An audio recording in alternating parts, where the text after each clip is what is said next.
Matithia, Chapter 1. The book of the genealogy of Yahushua HaMashiach, bane of Dawid, bane of Abraham. Abraham brought forth Yishchak, and Yishchak brought forth Yaakov, and Yaakov brought forth Yehuda and his brothers. And Yehuda brought forth Peretz and Zerach by Tamar, and Peretz brought forth Hezron, and Hezron brought forth Ram. And Ram brought forth Aminadav, and Aminadav brought forth Nachshon, and Nachshon brought forth Salmon. And Salmon brought forth Boaz by Rechab, and Boaz brought forth Oved by Ruth. And Oved brought forth Yishai. And Yishai brought forth Dawid the sovereign, and Dawid the sovereign brought forth Shalomo by Uriah's wife. And Shalomo brought forth Rehavam, and Rehavam brought forth Aviah, and Aviah brought forth Asa. And Asa brought forth Jehoshaphat, and Jehoshaphat brought forth Joram, and Joram brought forth Uzziah.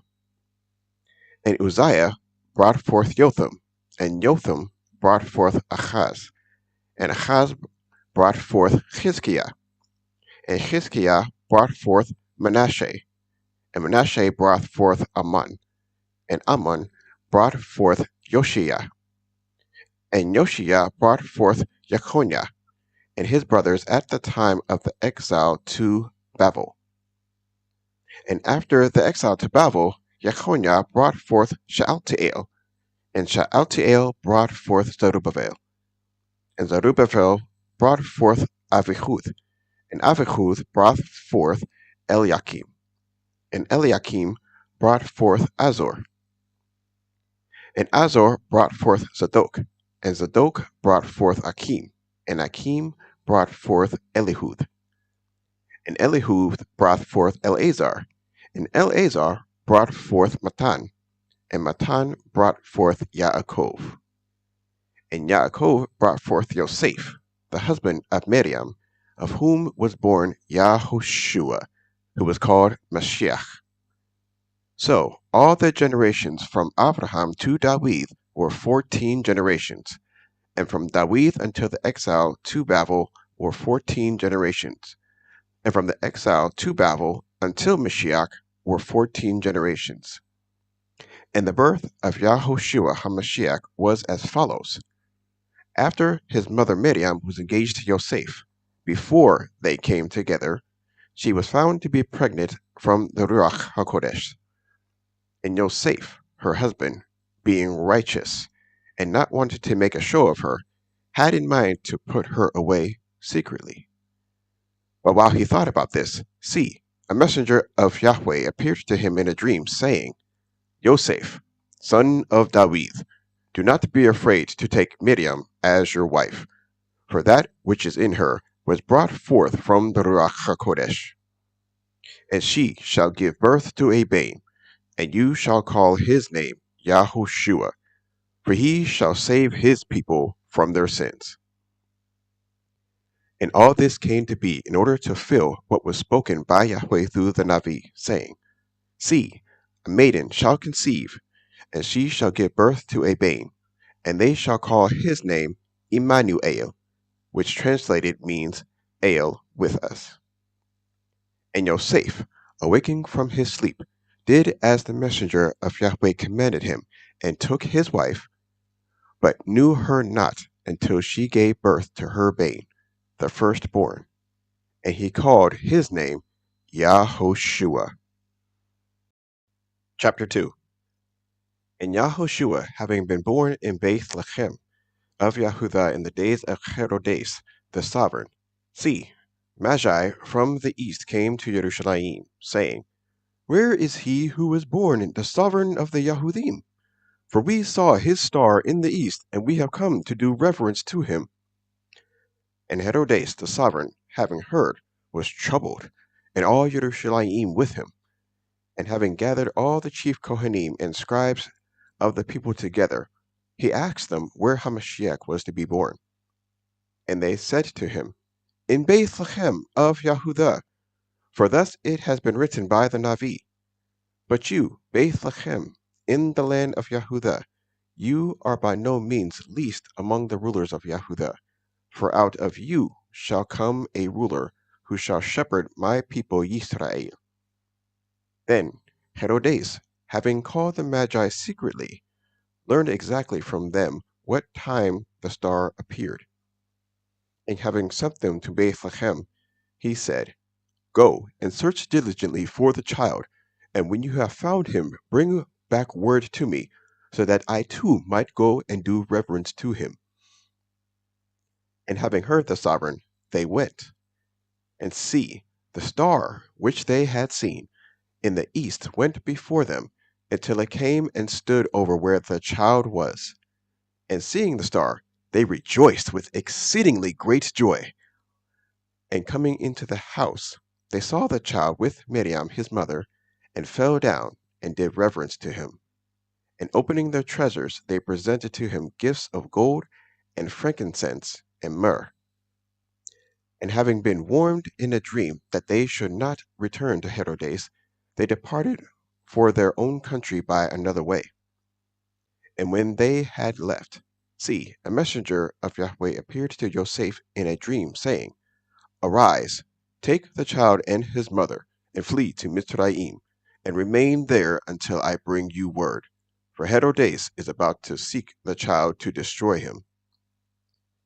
And having risen up, he took the child and his mother by night, and departed for Mitzrayim, and remained there until the death of Herodes, to fill what was spoken by Yahweh through the Navi, saying, Out of Mitzrayim I have called my bane. Then Herodes, having seen that he was fooled by the Magi, was greatly enraged, and he sent forth and slew all the male children in Bethlehem and in all its borders, from 2 years old and under, according to the time which he had exactly learned from the Magi. Then was filled what was spoken by Yirmiah the Navi, saying, A voice was heard in Ramah, wailing and weeping, and great mourning, Rachel weeping for her children, refusing to be comforted, because they were no more. And Herodes, having died, see, a messenger of Yahweh appeared in a dream to Joseph in Mitzrayim, saying, Arise, take the child and his mother, and go into the land of Israel, for those seeking the life of the child are dead. And rising up, he took the child and his mother, and came into the land of Israel. But hearing that Archelaus was reigning over Yehudah instead of his father Herodes, he was afraid to go there. And having been warned in a dream, he departed to the parts of Galilee, and came and dwelt in a city called Nazareth, thus to fill what was spoken by the Nevi'im, He shall be called a Nazarene. Chapter 3. And in those days Yochanan the Immerser came, proclaiming in the wilderness of Yehudah, and saying, Repent, for the reign of the Shamayim has come near. For this is he who was spoken of by the Navi Yeshaiah, saying, A voice of one crying in the wilderness, Prepare the way of Yahweh, make his path straight. And Yochanan had a garment of camel's hair and a leather girdle around his waist, and his food was locust and wild honey. Then Jerusalem and all Yehudah and all the country around the Jordan went out to him, and they were immersed by him in the Jordan, confessing their sins. And seeing many of the Pharisees and Sadducees coming to his immersion, he said to them, Brood of adders, who has warned you to flee from the coming wrath? Bear therefore fruits worthy of repentance, and do not think to say to yourselves, We have Abraham as father. For I say to you that Elohim is able to raise up children to Abraham from these stones. And the axe is already laid to the root of the trees. Every tree, then, who does not bear good fruit is cut down and thrown into the fire. I, indeed, immerse you in water unto repentance, but he who is coming after me is mightier than I, whose sandals I am not worthy to bear. He shall immerse you in the Ruach HaKodesh and fire, His winnowing fork is in his hand, and he shall thoroughly cleanse his threshing floor, and gather his wheat into the storehouse. But the shaft he shall burn with unquenchable fire. Then Yahushua came from Galilee to Yochanan at the Yarden to be immersed by him. But Yochanan was hindering him, saying, I need to be immersed by you, and you come to me? But Yahushua answering said to him, Permit it now, for thus it is fitting for us to fill all righteousness. Then he permitted him. And having been immersed, Yahushua went up immediately from the water, and see, the Shamayim were opened. And he saw the Ruach of Yahweh descending like a dove, and coming upon him. And see, a voice out of the Shamayim, saying, This is my bane, the beloved, in whom I delight. Chapter 4. Then Yahushua was led up by the Ruach into the wilderness to be tried by the devil. And after having fasted 40 days and 40 nights, he was hungry. And the trier came and said to him, If you are the Ben of Yahweh, command that these stones become bread. But he answering said, It has been written, Man shall not live by bread alone, but by every word that comes out of the mouth of Yahweh. Then the devil took him up into the Kodesh city, put him on the edge of the Mikdash, and said to him, If you are the Ben of Yahweh, throw yourself down, for it has been written, He shall command his messengers concerning you, and in their hands they shall bear you up, so that you do not dash your foot against a stone.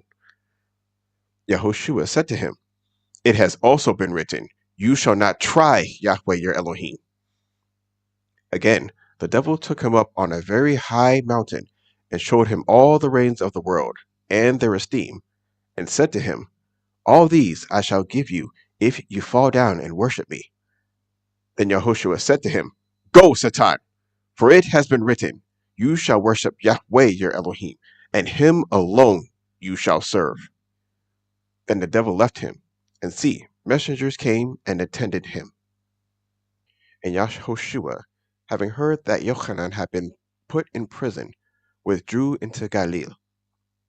And leaving Nazareth, he came and dwelt in Caphar Nahum, which is by the sea, in the borders of Zebulun and Naphtali, to fulfill what was spoken by Yeshaiah the Navi, saying, The land of Zebulun and the land of Naphtali, the way of the sea beyond the Yarden, Galilee of the Gentiles. The people who sat in darkness saw a great light, and upon those who sat in the land and shadow of death, light arose to them. From that time, Yahushua began to proclaim and to say, Repent, for the reign of the Shamayim has drawn near. And Yahushua, walking by the Sea of Galilee, saw two brothers, Shimon, called Kepha, and Andre, his brother, casting a net into the sea, for they were fishermen.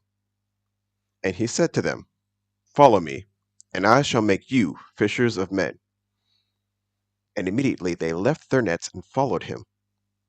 And going on from there, he saw two other brothers, Yaakov of Zabdi, and Yochanan his brother, in the boat with Zabdi their father, mending their nets. And he called them, and immediately they left their boat and their father and followed him. And Yahushua went about all Galilee, teaching in their congregations and proclaiming the good news of the reign, and healing every disease and every bodily weakness among the people. And news about him went out into all Syria, and they brought to him all who were sick, afflicted with various diseases and pains, and those who were demon-possessed, and epileptics, and paralytics, and he healed them. And large crowds from Galilee and Decapolis, and Jerusalem and Yehudah, and beyond the Yarden, followed him. Chapter 5. But when he saw the crowds, he went up on a mountain, and when he was seated, his Talmidim came to him. And having opened his mouth, he was teaching them, saying, Baruch are the poor in spirit, because theirs is the reign of the Shamayim. Baruch are those who mourn, because they shall be comforted. Baruch are the meek, because they shall inherit the earth. Baruch are those who hunger and thirst for righteousness, because they shall be filled. Baruch are the compassionate, because they shall obtain compassion. Baruch are the clean in heart, because they shall see Elohim. Baruch are the peacemakers, for they shall be called sons of Elohim. Baruch are those persecuted for righteousness' sake, because theirs is the reign of the Shamayim. Baruch are you when they reproach and persecute you, and falsely say every wicked word against you for my sake. Rejoice and be glad, because your reward in the Shamayim is great. For in this way they persecuted the Nevi'im who were before you. You are the salt of the earth. But if the salt becomes tasteless, how shall it be seasoned?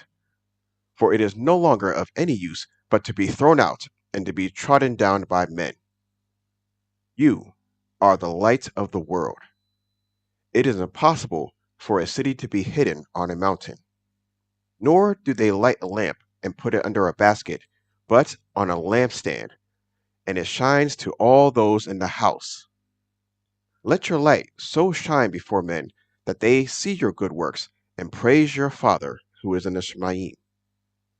Do not think that I came to destroy the Torah or the Nevi'im. I did not come to destroy, but to complete.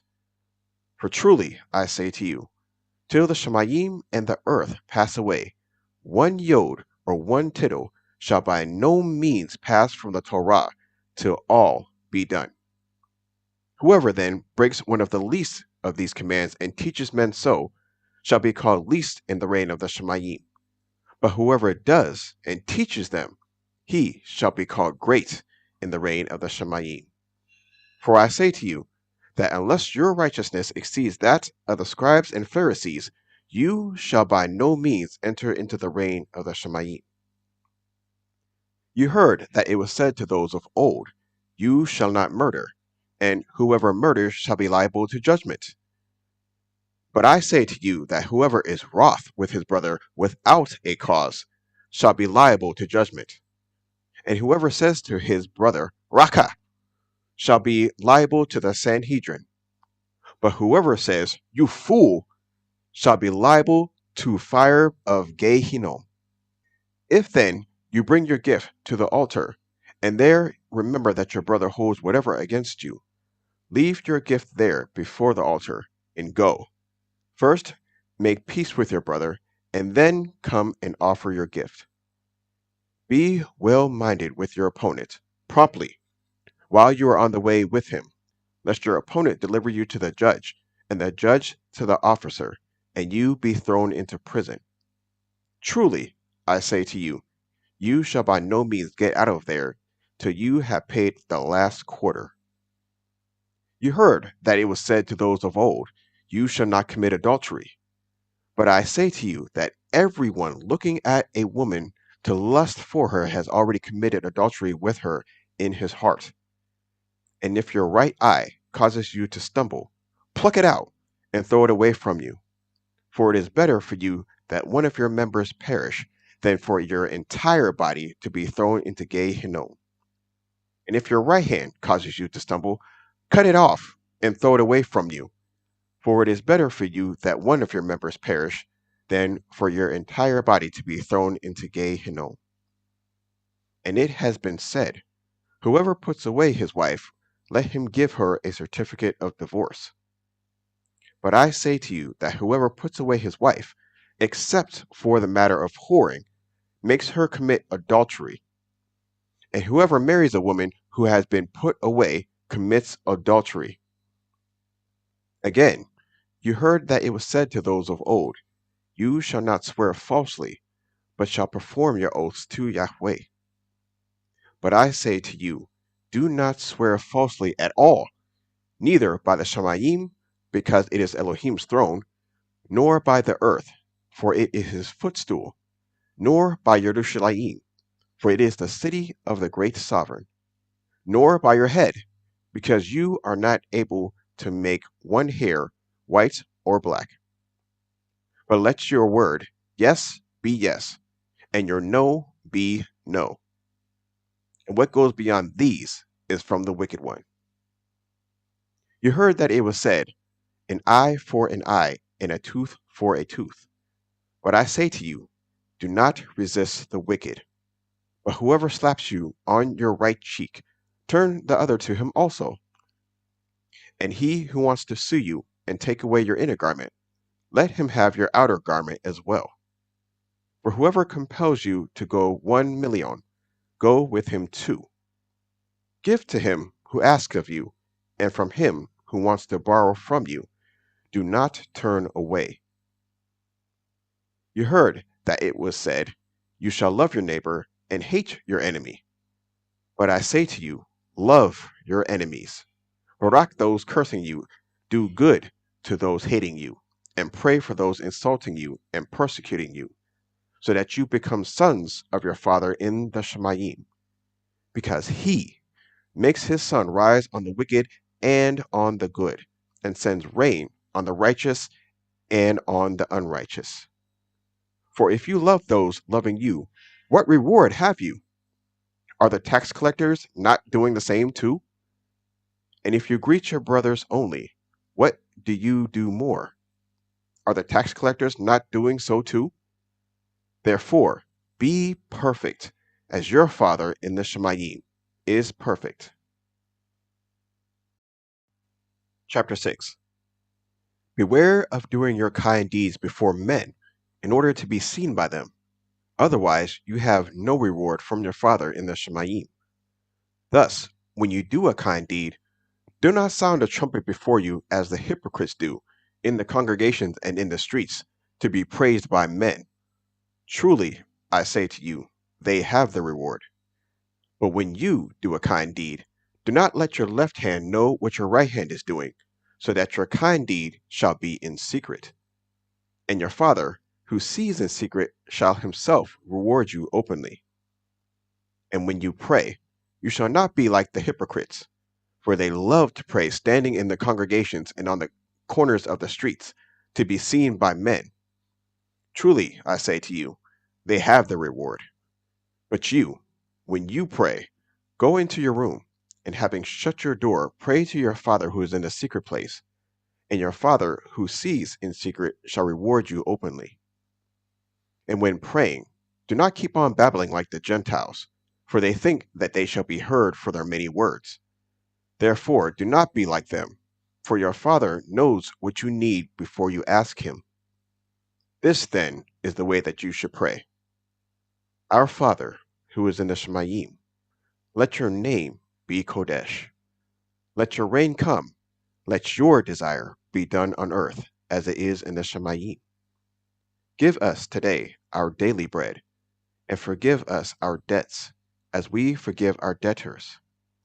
And do not lead us into trial, but deliver us from the wicked one, because yours is the reign, and the power, and the esteem, forever. Amen. For if you forgive men their trespasses, your Father of the Shemayim shall also forgive you. But if you do not forgive men their trespasses, neither shall your Father forgive your trespasses. And when you fast, do not be sad-faced like the hypocrites, for they disfigure their faces so that they appear to be fasting to men. Truly, I say to you, they have the reward. But you, when you fast, anoint your head and wash your face, so that you do not appear to men to be fasting, but to your Father who is in the secret place. And your Father who sees in secret shall reward you openly. Do not lay up for yourselves treasures on earth, where moth and rust destroy and where thieves break in and steal. But lay up for yourselves treasures in the Shemayim, where neither moth nor rust destroys, and where thieves do not break in and steal. For where your treasure is, there your heart shall be also. The lamp of the body is the eye. If therefore your eye is good, all your body shall be enlightened. But if your eye is evil, all your body shall be darkened. If then the light that is within you is darkness, how great is that darkness? No one is able to serve two masters, For either he shall hate the one and love the other, or else he shall cling to the one and despise the other. You are not able to serve Elohim and wealth. Because of this, I say to you, do not worry about your life, what you shall eat or drink, or about your body, what you shall put on. Is not life more than the food, and the body more than clothing? Look at the birds of the Shemayim, for they neither sow nor reap nor gather into storehouses, yet your Father of the Shemayim feeds them. Are you not worth more than they? And which of you, by worrying, is able to add one pekus to his lifespan? So why do you worry about clothing? Note well the lilies of the field, how they grow. They neither toil nor spin. And I say to you that even Shlomo in all his esteem was not dressed like one of these. But if Elohim so clothes the grass of the field, which exists today and tomorrow is thrown into the furnace, how much more you of little belief? Do not worry then, saying, what shall we eat, or what shall we drink, or what shall we wear? For all these the Gentiles seek for, and your Father of the Shemayim knows that you need all these. But seek first the reign of Elohim and his righteousness, and all these shall be added to you. Do not, then, worry about tomorrow, for tomorrow shall have its own worries. Every day has enough evil of itself. Chapter 7. Do not judge, lest you be judged. For with what judgment you judge, you shall be judged. And with the same measure you use, it shall be measured to you. And why do you look at the splinter in your brother's eye, but do not notice the plank in your own eye? Or how is it that you say to your brother, let me remove the splinter out of your eye, and see, a plank is in your own eye? Hypocrite! First, remove the plank from your own eye, and then you shall see clearly to remove the splinter out of your brother's eye.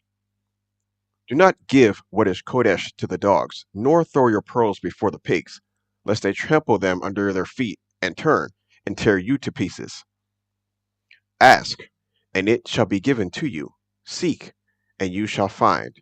Knock, and it will be opened to you. For everyone who asks receives, and he who seeks finds, and to him who knocks it shall be opened. Or is there a man among you who, if his son asks for bread, shall give him a stone? Or if he asks for a fish, shall give him a snake? If you then, being wicked, know how to give good gifts to your children, how much more shall your Father who is in the Shemayim give what is good to those who ask him? Therefore, whatever you want men to do to you, do also to them. For this is the Torah and the Nevi'im. Enter in through the narrow gate, because the gate is wide, and the way is broad that leads to destruction, and there are many who enter in through it. Because the gate is narrow, and the way is hard-pressed, which leads to Chai, and there are few who find it.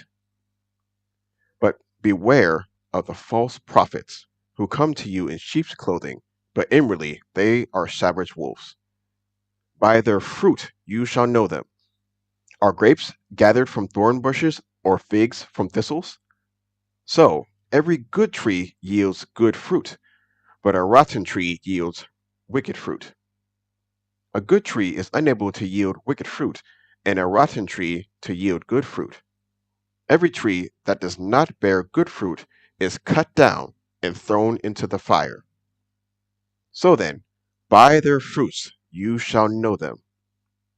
Not everyone who says to me, Master, Master, shall enter into the reign of the Shemayim, but he who is doing the desire of my Father in the Shemayim. Many shall say to me in that day, Master, Master, have we not navu in your name, and cast out demons in your name, and done mighty works in your name?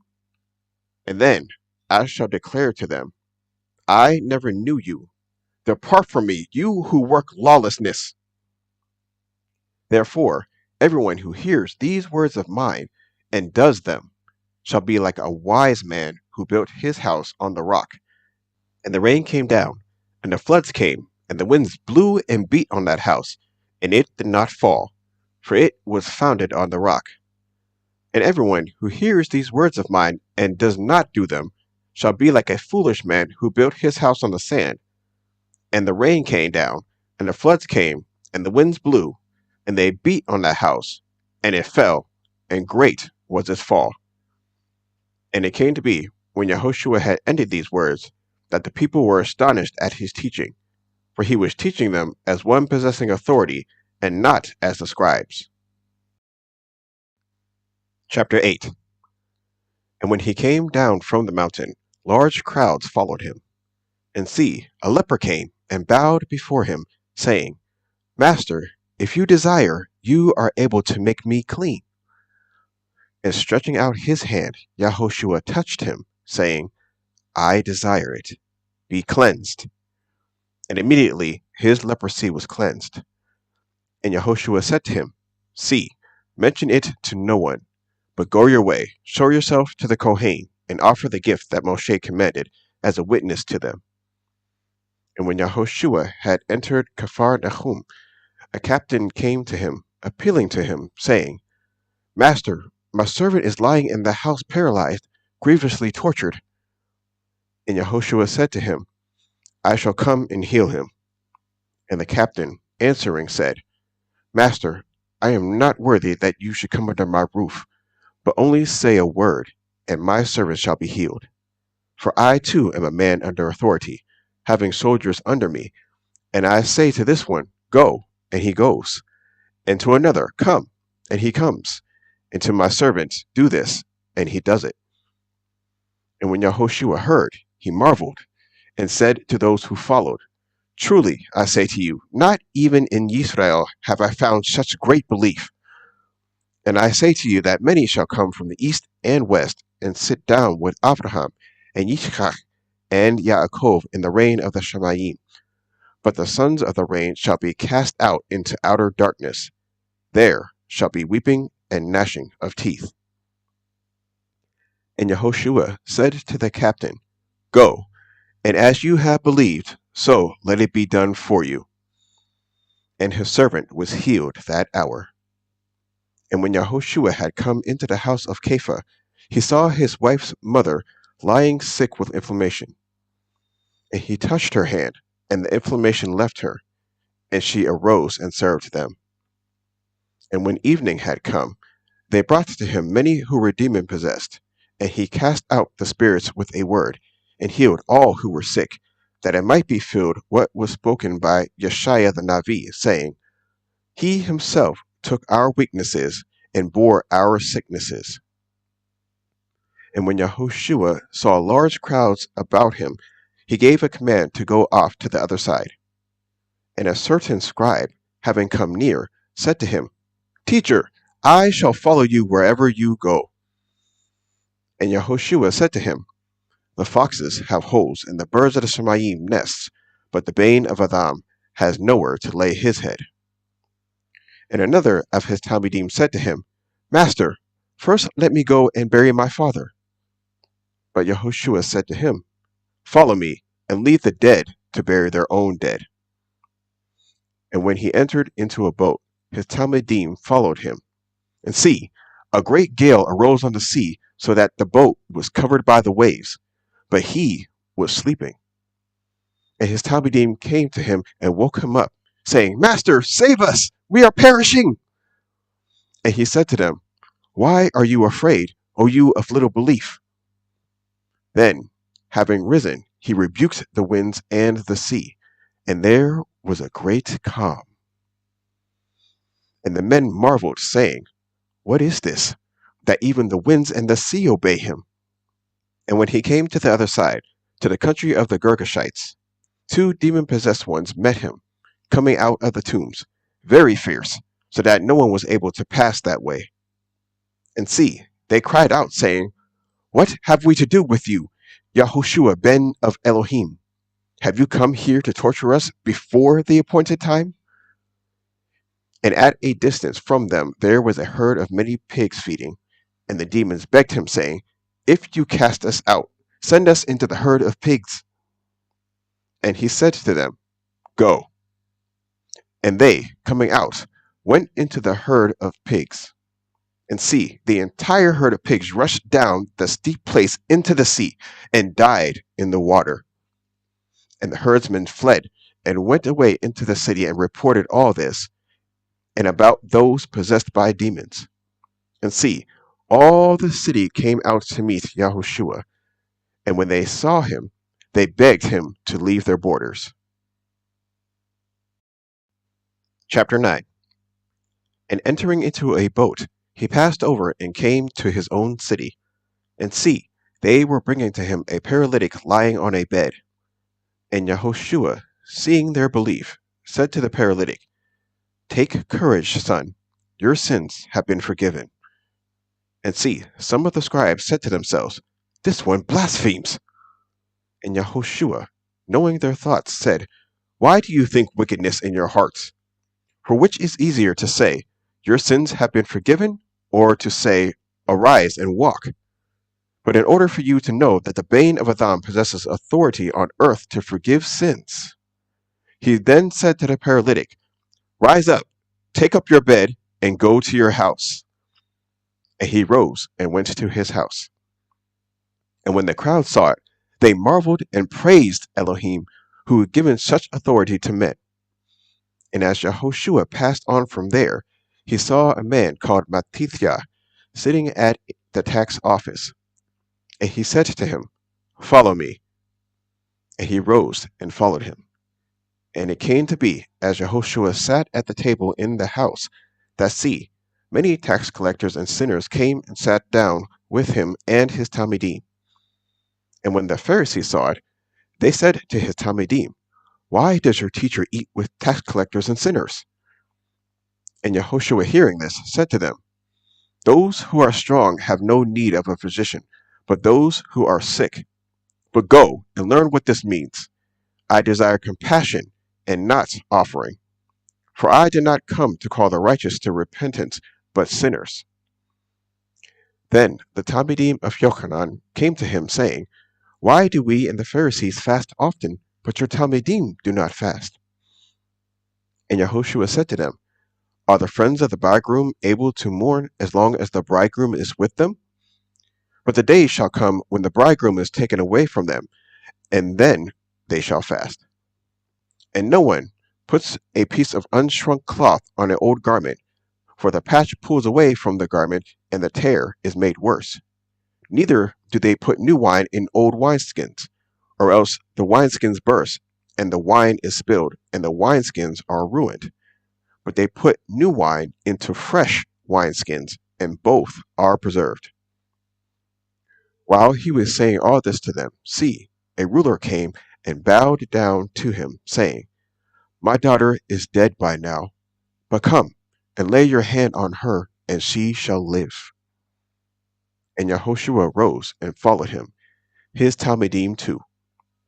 And see, a woman who had a flow of blood for 12 years came from behind and touched the tzitzit of his garment. For she said to herself, "If I only touch his garment, I shall be healed." But Yahushua turned, and when he saw her, he said, "Take courage, daughter, your belief has healed you." And the woman was healed from that hour. And when Yahushua came into the ruler's house and saw the flute players and the crowd making a noise, he said to them, "Go back, for the girl is not dead, but sleeping." And they laughed at him. But when the crowd was put outside, he went in and took her by the hand, and the girl arose. And this report went out into all the land. And as Yahushua passed on from there, 2 blind men followed him, crying out and saying, "Ben of David, have compassion on us."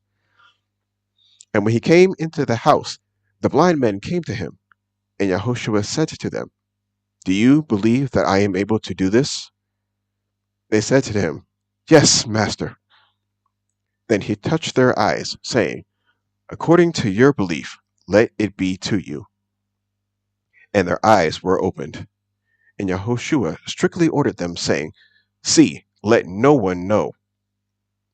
But when they went out, they made him known in all that land.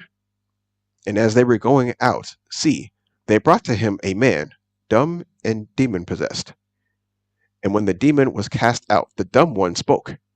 And the crowds marveled, saying, It was never seen like this in Israel. But the Pharisees said, He cast out demons by the ruler of demons. And Yahushua went about all the cities and villages, teaching in their congregations, and proclaiming the good news of the reign, and healing every disease and every bodily weakness among the people. And having seen the crowds, he was moved with compassion for them, because they were weary and scattered, as sheep having no shepherd. Then he said to his Talmidim, The harvest truly is great, but the workers are few. Pray then that the master of the harvest would send out workers into his harvest. Chapter 10. And having called his 12 Talmidim near, he gave them authority over unclean spirits, to cast them out, and to heal every disease and every bodily weakness. And these are the names of the 12 emissaries. First, Shimon, who was called Kepha, and Andri his brother, Yaakov the son of Zabdi, and Yochanan his brother, Philippos and Bartholomew, Taoma and Matithia the tax collector, Yaakov of Chelef, and Levi, whose last name was Tadai, Shimon the Canaanite, and Yahuda from Kirioth, who also delivered him up. Yahushua sent these 12 out, having commanded them, saying, Do not go into the way of the Gentiles, and do not enter a city of the Shomoronites, but rather go to the lost sheep of the house of Israel. And as you go, proclaim, saying, The reign of the Shamayim has drawn near. Heal the sick, cleanse the lepers, raise the dead, cast out demons. You have received without paying, give without being paid. Do not acquire gold or silver or copper for your money belts, or a bag for the journey, or 2 undergarments, or sandals, or staffs, for the worker is worthy of his food. And into whatever city or village you enter, ask who is worthy in it, and stay there until you leave. And as you enter into a house, greet it. And if the house is worthy, let your peace come upon it. But if it is not worthy, let your peace return to you. And whoever does not receive you nor hear your words, when you leave that house or city, shake off the dust from your feet. Truly I say to you, it shall be more bearable for the land of Sodom and Amorah in the day of judgment than for that city. See, I send you out as sheep in the midst of wolves. Therefore, be wise as serpents and innocent as doves. But beware of men, for they shall deliver you up to Sanhedrins and flog you in their congregations. And you shall be brought before governors and sovereigns for my sake, as a witness to them and to the Gentiles. But when they deliver you up, do not worry about how or what you should speak, for it shall be given to you in that hour what you shall speak. For it is not you who speak, but the Ruach of your Father who is speaking in you. And brother shall deliver up brother to death, a father his child. And children shall rise up against parents and shall put them to death. And you shall be hated by all for my name's sake. But he who shall have endured to the end shall be saved. And when they persecute you in this city, flee to another. For truly I say to you, you shall by no means have gone through the cities of Israel before the bane of Adam comes. A Talmud is not above his teacher, nor a servant above his master. It is enough for the Talmud to become like his teacher, and a servant like his master. If they have called the master of the house Beelzebub, how much more those of his household? Therefore, do not fear them, for whatever is covered shall be revealed, and whatever is hidden shall be made known. What I say to you in the dark, speak in the light, and what you hear in the ear, proclaim on the housetops. And do not fear those who kill the body, but are unable to kill the being, but rather fear him who is able to destroy both being and body in Gehinnom. Are not 2 sparrows sold for a copper coin, and not one of them falls to the ground without your Father? And even the hairs of your head are all numbered. So do not fear, you are worth more than many sparrows. Everyone, therefore, who shall confess me before men, him I shall also confess before my Father who is in the Shemayim. But whoever shall deny me before men, him I shall also deny before my Father who is in the Shemayim. Do not think that I have come to bring peace on the earth. I did not come to bring peace, but a sword. For I have come to bring division, a man against his father, a daughter against her mother, and a daughter-in-law against her mother-in-law. And a man's enemies are those of his own household. He who loves father or mother more than me is not worthy of me, and he who loves son or daughter more than me is not worthy of me. And he who does not take up his stake and follow after me is not worthy of me. He who has found his life shall lose it, and he that has lost his life for my sake shall find it. He who receives you receives me, and he who receives me receives him who sent me. He who receives a Navi in the name of a Navi shall receive a Navi's reward, and he who receives a righteous one in the name of a righteous one shall receive a righteous one's reward. And whoever gives to one of these little ones a cold cupful only in the name of a Talmud, truly I say to you, he shall by no means lose his reward. Chapter 11. And it came to be, when Yahushua ended instructing his 12 Talmidim, that he departed from there to teach and to proclaim in their cities.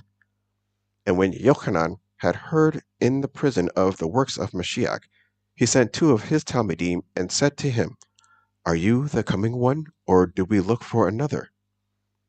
And Yahushua answering said to them, Go, report to Yochanan what you hear and see. Blind receive sight, and lame walk. Lepers are cleansed, and deaf hear. Dead are raised up, and poor are brought the good news. And Baruch is he who does not stumble in me. And as these were going, Yahushua began to say to the crowds concerning Yochanan, What did you go out into the wilderness to see? A reed shaken by the wind? But what did you go out to see? A man dressed in soft garments? Look, those wearing fine softness are in the house of sovereigns. But what did you go out to see? A Navi? Yes, I say to you, and more than a Navi. For this is he of whom it was written, See, I send my messenger before your face, who shall prepare your way before you. Truly, I say to you, among those born of women, there has not risen one greater than Yochanan the Immerser. Yet the least one in the reign of the Shemayim is greater than he. And from the days of Yochanan the Immerser till now, the reign of the Shemayim is violated, and the violent seize it. For all the Nevi'im and the Torah navu till Yochanan. And if you want to accept it, he is Eliah, who was about to come. He who has ears to hear, let him hear. And to what shall I compare this generation? It is like children sitting in the marketplaces and calling to their companions and saying, We played the flute for you, and you did not dance. We lamented to you, and you did not beat the breast. For Yochanan came neither eating nor drinking, and they say, He has a demon. The bane of Adam came eating and drinking, and they say, See, a man, a glutton and a wine drinker, a friend of tax collectors and sinners. And wisdom was declared right by her works. Then he began to reproach the cities in which most of his miracles had been done, because they did not repent. Woe to you, Chorazin! Woe to you, Bethsaida! Because if the miracles which were done in you had been done in Zor and Sidon, they would have repented long ago in sackcloth and ashes. But I say to you, it shall be more bearable for Zor and Sidon in the day of judgment than for you. And you, Kafar Nahum, who are exalted to the Shemayim, shall be brought down to the grave. Because if the miracles which were done in you had been done in Sidon, it would have remained until this day. But I say to you that it shall be more bearable for the land of Sidon in the day of judgment than for you. And at that time, Yehoshua responding said, I thank you, Father, Master of the Shemayim and earth, because you have hidden these from clever and learned ones and have revealed them to children. Yes, Father, because so it was well pleasing in your sight. All have been handed over to me by my Father, and no one knows the bane except the Father. Nor does anyone know the Father except the bane, and he to whom the bane wants to reveal him. Come to me, all you who labor and are burdened, and I shall give you rest. Take my yoke upon you and learn from me, for I am meek and humble in heart, and you shall find rest for your beings. For my yoke is gentle, and my burden is light. Chapter 12. At that time Yehoshua went through the grain fields on the Shabbat, and his Talmidim were hungry and began to pluck heads of grain to eat. And when the Pharisees saw it, they said to him, Look, your Talmidim are doing what is not right to do on the Shabbat. But he said to them, Have you not read what David did when he was hungry, he and those who were with him? How he went into the house of Elohim and ate the showbread, which was not right for him to eat, nor for those who were with him, but only for the Kohanim? Or did you not read in the Torah that on the Shabbat the Kohanim in the Mikdash profane the Shabbat and are blameless? But I say to you that in this place there is one greater than the Mikdash. And if you had known what this means, I desire compassion and not offering, you would not have condemned the blameless. For the bane of Adam is the master of the Shabbat. And having left there, he went into their congregation. And see, there was a man having a withered hand. And they asked him, saying, Is it right to heal on the Shabbat? So as to accuse him. And he said to them, What man is there among you who has one sheep, and if it falls into a pit on the Shabbat, shall not take hold of it and lift it out? How much more worth is a man than a sheep? So it is right to do good on the Shabbat. Then he said to the man, Stretch out your hand. And he stretched it out, and it was restored, as healthy as the other. But the Pharisees went out and took counsel against him, so as to destroy him. But Yehoshua, knowing it, withdrew from there, and large crowds followed him. And he healed them all, and warned them not to make him known, in order that what was spoken by Yeshaiah the Navi might be filled, saying, See, my servant whom I have chosen, my beloved in whom my being delights. I shall put my Ruach upon him, and he shall declare right ruling to the nations. He shall not strive nor cry out, nor shall anyone hear his voice in the streets. A crushed reed he shall not break, and smoking flax he shall not quench, till he brings forth right ruling forever. And the nations shall trust in his name. Then they brought to him one who was demon-possessed, blind and dumb. And he healed him, so that the blind and dumb man both spoke and saw. And all the crowds were amazed, and said, Is this the Ben of David? But when the Pharisees heard it, they said, This one does not cast out demons except by Beelzebub, the ruler of demons. And Yehoshua knew their thoughts, and said to them, Every reign divided against itself is laid waste, and every city or house divided against itself shall not stand. But if Satan cast out Satan, he is divided against himself. How then does his reign stand? And if I, by Beelzebub, cast out demons, by whom do your sons cast them out? Because of this, they shall be your judges. But if I cast out demons by the Ruach of Elohim, then the reign of Elohim has come upon you. Or how is one able to enter a strong man's house and plunder his goods, unless he first binds the strong man, and then he shall plunder his house? He who is not with me is against me, and he who does not gather with me scatters abroad.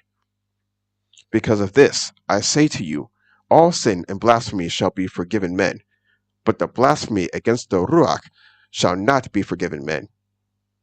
And whoever speaks a word against the Bane of Adam, it shall be forgiven him. But whoever speaks against the Ruach HaKodesh, it shall not be forgiven him, either in this age or in the age to come. Either make the tree good and its fruit good, or else make the tree rotten and its fruit rotten. For a tree is known by its fruit. Brood of adders, how are you able to speak what is good, being wicked? For the mouth speaks from the overflow of the heart. The good man brings forth what is good from the good treasures of his heart, and the wicked man brings forth what is wicked from the wicked treasure. And I say to you that for every idle word men speak, they shall give an account of it in the day of judgment. For by your words you shall be declared righteous, and by your words you shall be declared unrighteous. Then some of the scribes and Pharisees answered, saying, Teacher, we want to see a sign from you. But he, answering, said to them, A wicked and adulterous generation seeks after a sign, and no sign shall be given to it except the sign of the Navi Jonah. For as Jonah was 3 days and 3 nights in the stomach of the great fish, so shall the Bane of Adam be 3 days and 3 nights in the heart of the earth. Men of Nineveh shall stand up in the judgment with this generation and condemn it, because they repented at the preaching of Jonah. And look, a greater than Jonah is here.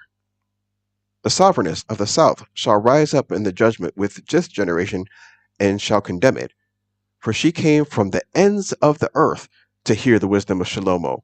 And look, a greater than Shlomo is here. Now, when the unclean spirit goes out of a man, he goes through dry places, seeking rest, and finds none.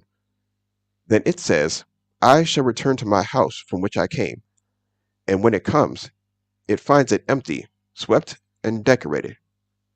Then it goes and takes with it 7 other spirits more wicked than itself, and they enter and dwell there. And the last of that man is worse than the first. So shall it also be with this wicked generation. And while he was still talking to the crowds, see, his mother and brothers stood outside, seeking to speak with him. And one said to him, See, your mother and your brothers are standing outside, seeking to speak with you. But he answering said to the one who spoke to him, Who is my mother, and who are my brothers? And having stretched out his hand toward his Talmidim, he said, See, my mother and my brothers. For whoever does the desire of my Father who is in the Shemayim is my brother and sister and mother. Chapter 13. And on that day Yahushua went out of the house and sat by the sea. And large crowds were gathered to him, so that he went into a boat and sat down. And all the crowd stood on the beach. And he spoke to them much in parables, saying, See, the sower went out to sow. And as he sowed, some indeed fell by the wayside, and the birds came and devoured them. And others fell on rocky places, where they did not have much soil, and immediately they sprang up, because they had no depth of soil. But when the sun was up, they were scorched, and because they had no root, they withered. And others fell among thorns, and the thorns came up and choked them. And others fell on good soil, and yielded a crop, some 100-fold, some 60, some 30. He who has ears to hear, let him hear. And the Talmidim came and said to him, Why do you speak to them in parables? And he answering said to them, Because it has been given to you to know the secrets of the reign of the Shemayim, but to them it has not been given. For whoever possesses, to him more shall be given, and he shall have overflowingly. But whoever does not possess, even what he possesses shall be taken away from him.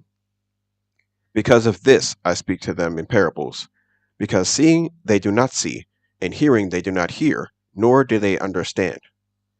And in them the nevuah of Yeshaya is completely filled, which says, Hearing you shall hear, and by no means understand, and seeing you shall see, and by no means perceive. For the heart of this people has become thickened, and their ears are hard of hearing, and their eyes they have closed, lest they should see with their eyes and hear with their ears, lest they should understand with their heart, and turn back, and I heal them. And Baruch are your eyes because they see, and your ears because they hear. For truly I say to you, that many Nevi'im and righteous ones longed to see what you see, and did not see it, and to hear what you hear, and did not hear it. You then, hear the parable of the sower. When anyone hears the word of the reign, and does not understand it, then the wicked one comes and snatches away what was sown in his heart. This is that sown by the wayside, and that sown on rocky places. This is he who hears the word, and immediately receives it with joy. Yet he has no root in himself, but is short-lived. And when pressure and persecution arises because of the word, immediately he stumbles. And that sown among the thorns is he who hears the word, and the worry of this age and the deceit of riches choke the word, and it becomes fruitless.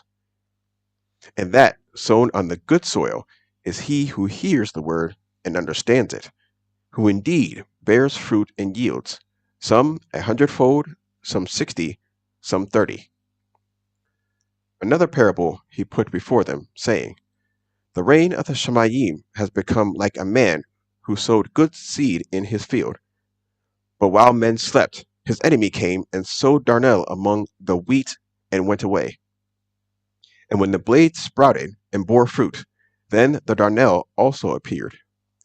And the servants of the master of the house came and said to him, Master, did you not sow good seed in your field? From where, then, does it have the darnel? And he said to them, A man, an enemy, did this. And the servants said to him, Do you want then that we go and gather them up? But he said, No, lest while you gather up the darnel, you also uproot the wheat with them. Let both grow together until the harvest, and at the time of the harvest I shall say to the reapers, First, gather the darnel, and bind them in bundles to burn them, but gather the wheat into my granary. Another parable he put before them, saying, The reign of the Shemayim is like a mustard seed, which a man took and sowed in his field, which indeed is less than all the seeds, but when it is grown, it is greater than the plants and becomes a tree, so that the birds of the Shemayim come and dwell in its branches. Another parable he spoke to them. The reign of the Shemayim is like leaven, which a woman took and hid in 3 measures of meal until all was leavened. Yahushua said all this to their crowds in parables, and he did not speak to them without a parable, so that what was spoken by the Navi might be filled, saying, I shall open my mouth in parables, I shall pour forth what has been hidden from the foundation of the world. Then, having sent the crowds away, Yahushua went into the house, and his Talmidim came to him, saying, Explain to us the parable of the darnel of the field. And he answering said to them, He who is sowing the good seed is the bane of Adam, and the field is the world. And the good seed, these are the sons of the reign, but the darnel are the sons of the wicked one. And the enemy who sowed them is the devil. And the harvest is the end of the age, and the reapers are their messengers. As the darnel, then, is gathered and burned in the fire, so it shall be at the end of this age. The bane of Adam shall send out his messengers, and they shall gather out of his reign all the stumbling blocks, and those doing lawlessness, and shall throw them into the furnace of the fire. There shall be wailing and gnashing of teeth. Then the righteous shall shine forth as the sun in the reign of their Father. He who has ears to hear, let him hear. Again, the reign of the Shemayim is like treasure hidden in a field, which a man, having found it, hid, and for joy over it he goes and sells all that he has and buys that field. Again, the reign of the Shemayim is like a man, a merchant, seeking fine pearls, who, when he had found one pearl of great price, went and sold all that he had and bought it. Again, the reign of the Shemayim is like a dragnet that was thrown into the sea and gathered some of every kind, which, when it was filled, they drew to shore. And they sat down and gathered the good into containers, but threw the rotten away. Thus shall it be at the end of the age. The messengers shall come forth and separate the wicked out of the midst of the righteous, and shall throw them into the furnace of fire. There shall be wailing and gnashing of teeth. Yehoshua said to them, Have you understood all this? They said to him, Yes, Master. And he said to them, Therefore every scholar taught in the reign of the Shemayim is like a householder who brings out of his treasure, renewed and old. And it came to be, when Yehoshua had ended these parables, that he left there. And when he had come into his own country, he taught them in their congregation, so that they were astonished, and said, Where did this one get this wisdom and miracles? Is this not the son of the carpenter? Is not his mother called Miriam? And his brothers, Yaakov and Yosef and Shimon and Yehudah? And his sisters, are they not all with us? Where then did this one get all of this? And they stumbled at him. But Yehoshua said to them, A Navi is not unappreciated except in his own country and in his own house. And he did not do many miracles there because of their unbelief. Chapter 14. At that time, Herodes, the district ruler, heard the report about Yehoshua, and said to his servants, This is Yochanan the Immerser. He has risen from the dead, and that is why these mighty powers are at work in him. For Herodes had arrested Yochanan, bound him, and put him in prison because of Herodias, his brother Philippus' wife. For Yochanan had said to him, It is not right for you to have her. And wanting to kill him, he feared the crowd, because they held him as a Navi. But as Herodes' birthday was being held, the daughter of Herodias danced before them and pleased Herodes. So he promised with an oath to give her whatever she asked.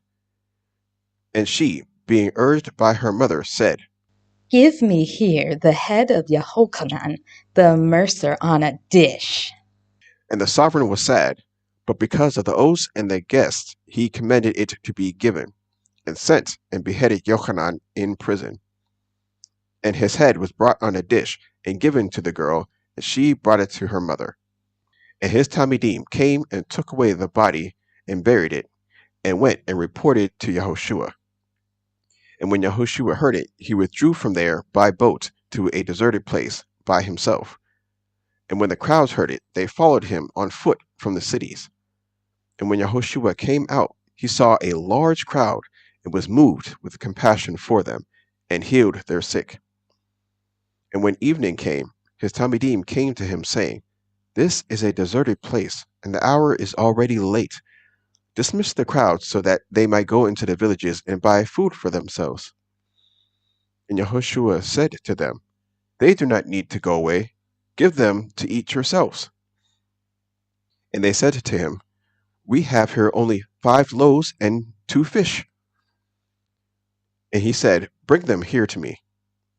And commanding the crowds to sit down on the grass, and taking the 5 loaves and the 2 fish, and looking up to the Shemayim, he barak and broke, and gave the loaves to the Talmidim. And the Talmidim gave to the crowds, and all ate, and were satisfied. And they picked up the pieces left over, 12 baskets filled. And those who ate were about 5,000 men, besides women and children. And immediately Yahushua made his Talmidim enter into the boat and go before him to the other side, while he dismissed the crowds. And having dismissed the crowds, he went up to the mountain by himself to pray. And when evening had come, he was alone there. But the boat was now in the middle of the sea, agitated by the waves, for the wind was against it. And in the fourth watch of the night, Yahushua went to them, walking on the sea. And when the Talmidim saw him walking on the sea, they were troubled, saying, "It is a phantom!" And from fear they cried. But immediately Yahushua spoke to them, saying, "Take courage, it is I, do not be afraid." And Kepha answered him and said, "Master, if it is you, command me to come to you on the water." And he said, "Come." And when Kepha had come down out of the boat, he walked on the water to go to Yahushua. But when he saw that the wind was strong, he was afraid, and beginning to sink, he cried out, saying, "Master, save me!" And immediately Yahushua stretched out his hand and took hold of him, and said to him, "You of little belief, why did you doubt?" And when they came into the boat, the wind ceased. And those in the boat came and bowed to him, saying, "Truly, you are the bane of Yahweh." And having passed over, they came to the land of Gennesaret. And when the men of that place recognized him, they sent out into all that surrounding country, and brought to him all who were sick, and begged him to let them only touch the tzitzit of his garment. And as many as touched it were completely healed. Chapter 15. Then there came to Yahushua scribes and Pharisees from Jerusalem, saying, "Why do your Talmidim transgress the tradition of the elders? For they do not wash their hands when they eat bread." But he answering said to them, "Why do you also transgress the command of Elohim because of your tradition? For Elohim has commanded, saying, 'Respect your father and your mother,' and 'He who curses his father or mother, let him be put to death.'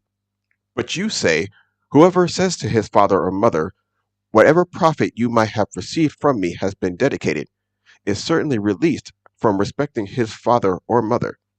So you have nullified the command of Elohim by your tradition. Hypocrites! Yeshaya rightly navu about you, saying, 'This people draw near to me with their mouth, and respect me with their lips, but their heart is far from me. But in vain do they worship me, teaching as teachings the commands of men.'" And calling the crowd near, he said to them, "Hear and understand. Not that which goes into the mouth defiles the man, but that which comes out of the mouth, this defiles the man." Then his Talmidim came and said to him, "Do you know that the Pharisees stumbled when they heard this word?"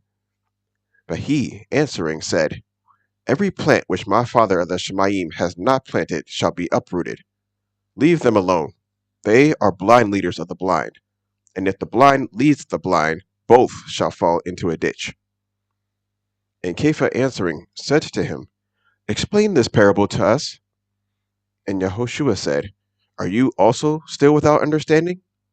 Do you not understand that whatever enters into the mouth goes into the stomach and is cast out into the sewer? But what comes out of the mouth comes from the heart, and these defile the man. For out of the heart comes forth wicked reasonings, murders, adulteries, whorings, thefts, false witnessings, slanders. These defile the man, but to eat with unwashed hands does not defile the man." And Yahushua went out from there and withdrew to the parts of Zor and Zidon. And see, a woman of Canaan came from those borders and cried out to him, saying, "Have compassion on me, O Master, Ben of Dawid. My daughter is badly demon-possessed." But he did not answer her a word. And his Talmidim came and asked him, saying, "Send her away, because she cries after us." And he answering said, I was not sent except to the lost sheep of the house of Israel. But she came and was bowing to him, saying, Master, help me. and he answering said, It is not good to take the children's bread and to throw it to the little dogs. But she said, Yes, master, for even the little dogs eat the crumbs which fall from their master's table. and Yehoshua answering said to her, O woman, your belief is great. Let it be to you as you desire. And her daughter was healed from that hour. And moving from there, Yehoshua came toward the Sea of Galilee, and going up on the mountain, he was sitting there.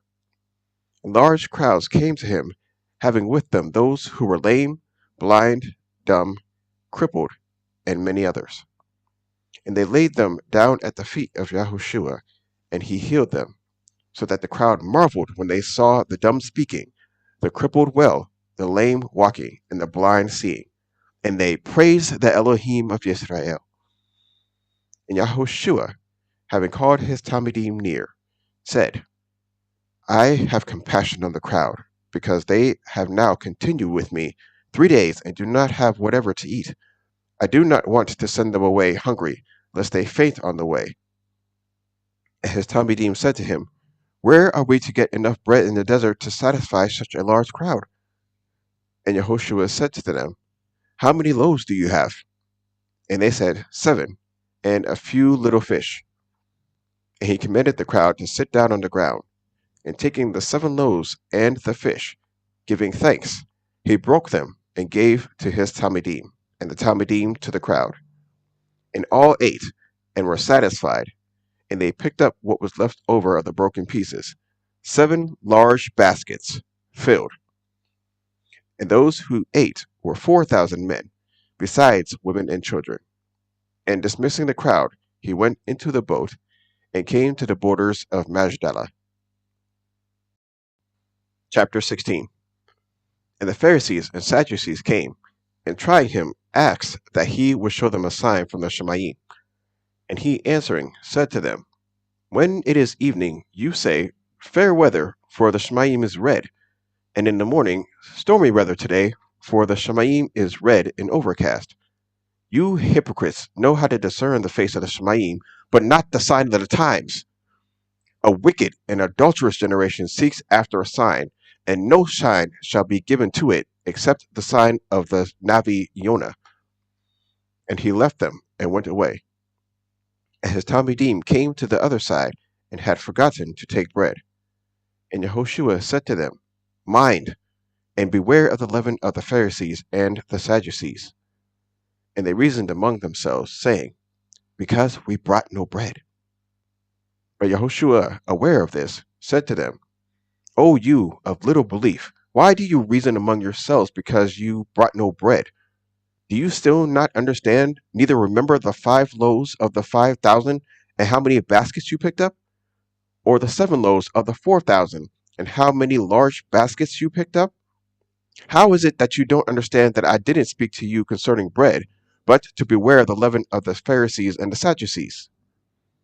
Then they understood he did not say to beware of the leaven of bread, but of the teaching of the Pharisees and the Sadducees. Now, when Yehoshua came into the parts of Caesarea Philippos, he asked his Talmidim, saying, Who do men say the bane of Adam is? And they said, Some Yochanan the Immerser, and others Eliah, and others Yirmiah or one of the Nevi'im. He said to them, And you, who do you say that I am? And Shimon Kepha, answering, said, You are Hamashiach, the bane of the living Elohim. And Yehoshua answering said to him, Baruch are you, Shimon bar Yonah, for flesh and blood has not revealed this to you, but my Father in the Shemayim. And I also say to you that you are Kepha, and on this rock I shall build my assembly, and the gates of the grave shall not overcome it.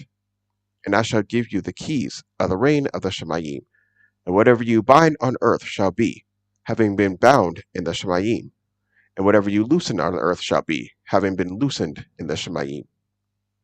Then he warned his Talmidim that they should say to no one that he is Yahushua HaMashiach. From that time, Yahushua began to show to his Talmidim that it was necessary for him to go to Yerushalayim and to suffer much from the elders and chief Kohanim and scribes, and be killed, and to be raised again the third day. And Kepha took him aside and began to rebuke him, saying, Be kind to yourself, master, this shall not be to you. But he turned and said to Kepha, Get behind me, Satan! You are a stumbling block to me, for your thoughts are not those of Elohim, but those of men. Then Yahushua said to his Talmidim, If anyone wants to come after me, let him deny himself and take up his stake and follow me. For whoever wants to save his life shall lose it, and whoever loses his life for my sake shall find it. For what is a man profited if he gains all the world and loses his own life? Or what shall a man give in exchange for his life? For the bane of Adam is going to come in the esteem of his Father with his messengers, and then he shall reward each according to his works. Truly, I say to you, there are some standing here who shall not taste death at all until they see the bane of Adam coming into his reign. Chapter 17. And after 6 days, Yahushua took Kepha and Yaakov and Yochanan his brother, and brought them up on a high mountain by themselves. And he was transformed before them, and his face shone like the sun, and his garments became as white as the light. And see, Moshe and Eliah appeared to them, talking with him. And Kepha, answering, said to Yahushua, Master, it is good for us to be here. If you want, let us make here 3 booths, one for you, one for Moshe, and one for Eliah. While he was still speaking, see, a bright cloud overshadowed them, and see, a voice came out of the cloud, saying, This is my bane, the beloved, in whom I delight. Hear him. And when the Talmidim heard, they fell on their faces and were much afraid. But Yahushua came near and touched them, and said, Rise, and do not be afraid. And having lifted up their eyes, they saw no one but Yahushua only. And as they were coming down from the mountain, Yahushua commanded them, saying, Do not mention the vision to anyone until the bane of Adam is raised from the dead. And his Talmidim asked him, saying, Why then do the scribes say that Eliah has to come first? And Yahushua answering said to them, Eliah is indeed coming first, and shall restore all. But I say to you that Eliah has already come, and they didn't recognize him, but did to him whatever they wanted. In this way, the bane of Adam is also about to suffer by them. Then the Talmidim understood that he had spoken to them about Yochanan the Immerser. And when they came to the crowd, a man came up to him, kneeling down to him and saying, Master, have compassion on my son, for he is an epileptic and suffers badly, for he often falls into the fire and often into the water. And I brought him to your Talmidim, but they were unable to heal him. And Yahushua answering said, O generation, unbelieving and corrupted, how long shall I be with you? How long shall I put up with you? Bring him here to me. And Yahushua rebuked the demon, and it came out of him, and the child was healed from that hour. Then the Talmidim came to Yahushua by himself, and said, Why were we unable to cast it out? And Yahushua said to them, Because of your unbelief. For truly, I say to you, if you have belief as a mustard seed, you shall say to this mountain, Move from here to there, and it shall move, and no matter shall be impossible for you. But this kind does not go out except through prayer and fasting. And while they were staying in Galilee, Yahushua said to them, The bane of Adam is about to be delivered up into the hands of men, and they shall kill him, and the third day he shall be raised up. And they were deeply grieved. And when they came into Kafar Nahum, those who received the tax came to Kepha and said, "Does your teacher not pay the tax?" He said, "Yes." And when he came into the house, Yahushua spoke to him first, saying, "What do you think, Shimon? From whom do the sovereigns of the earth take toll or tax? From their own sons or from the strangers?" Kepha said to him, "From the strangers." Yahushua said to him, "Then the sons are exempt. But, lest we cause them to stumble, go to the sea, cast in a hook, and take the fish that comes up first. And when you have opened his mouth, you shall find a coin. Take that and give it to them for me and you." Chapter 18. At that time the Talmidim came to Yahushua, saying, "Who then is the greatest in the reign of the Shamayim?" And Yahushua called a little child to him, put him in their midst, and said, "Truly I say to you, unless you turn and become as little children, you shall by no means enter into the reign of the Shamayim. Whoever then humbles himself as this little child is the greatest in the reign of the Shamayim. And whoever receives one little child like this in my name receives me. But whoever causes one of these little ones who believe in me to stumble, it is better for him that a millstone be hung around his neck and that he be drowned in the depth of the sea. Woe to the world because of his stumbling blocks! For it is necessary that stumbling blocks come, but woe to that man by whom the stumbling block comes. And if your hand or foot causes you to stumble, cut it off and throw it away from you. It is better for you to enter into life lame or crippled, rather than having 2 hands or 2 feet to be thrown into the everlasting fire. And if your eye causes you to stumble, pluck it out and throw it away from you. It is better for you to enter into life with 1 eye, rather than having 2 eyes to be thrown into the fire of Gehinnom. See that you do not despise one of these little ones, for I say to you that in the Shamayim their messengers always see the face of my Father who is in the Shamayim. For the bane of Adam has come to save what was lost. What do you think? If a man has 100 sheep, and one of them goes astray, will he not leave the 99 on the mountains, going to seek the one that is straying? And if he should find it, truly I say to you, he rejoices more over that sheep than over the 99 that did not go astray. This is not the desire of your Father who is in the Shamayim, that one of these little ones should be lost. And if your brother sins against you, go and reprove him, between you and him alone. And if he hears you, you have gained your brother. But if he does not hear, take with you 1 or 2 more, that by the mouth of 2 or 3 witnesses every word might be established. And if he refuses to hear them, say it to the assembly. And if he refuses even to hear the assembly, let him be to you like a Gentile and a tax collector.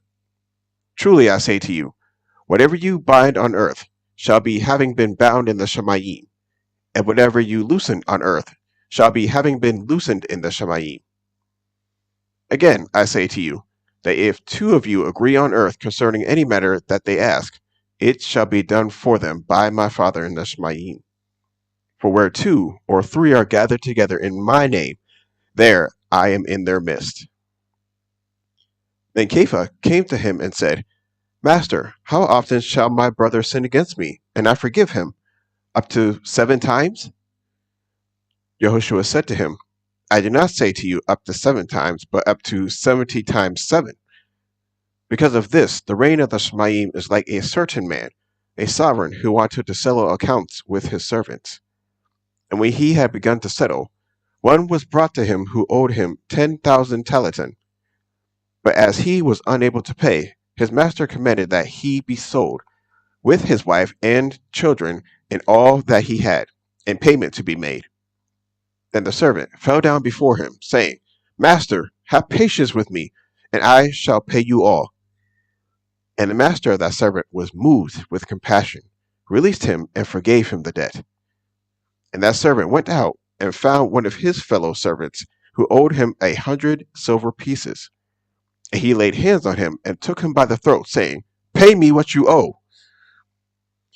This his fellow servant fell down at his feet and begged him, saying, Have patience with me, and I shall pay you all. But he would not, and went and threw him into prison till he should pay the debt. And when his fellow servants saw what had been done, they were deeply grieved, and came and reported to their master all that had taken place. Then his master called him and said to him, Wicked servant, I forgave you all that debt, seeing you begged me. Should you not also have had compassion on your fellow servant, as I also had compassion on you? And his master was wroth, and delivered him to the torturers until he should pay all that was due to him. So also my father of the Shemaim shall do to you, if each of you, from his heart, does not forgive his brother his trespasses. Chapter 19. And it came to be, when Yehoshua had ended these words, that he left Galilee and came to the borders of Yehudah beyond the Jordan. And large crowds followed him, and he healed them there. And the Pharisees came to him, trying him, and saying to him, Is it right for a man to put away his wife for every reason? And he answering said to them, Did you not read that he who made them at the beginning made them male and female, and said, For this cause a man shall leave his father and mother and join unto his wife, and the two shall become one flesh? So they are no longer two, but one flesh.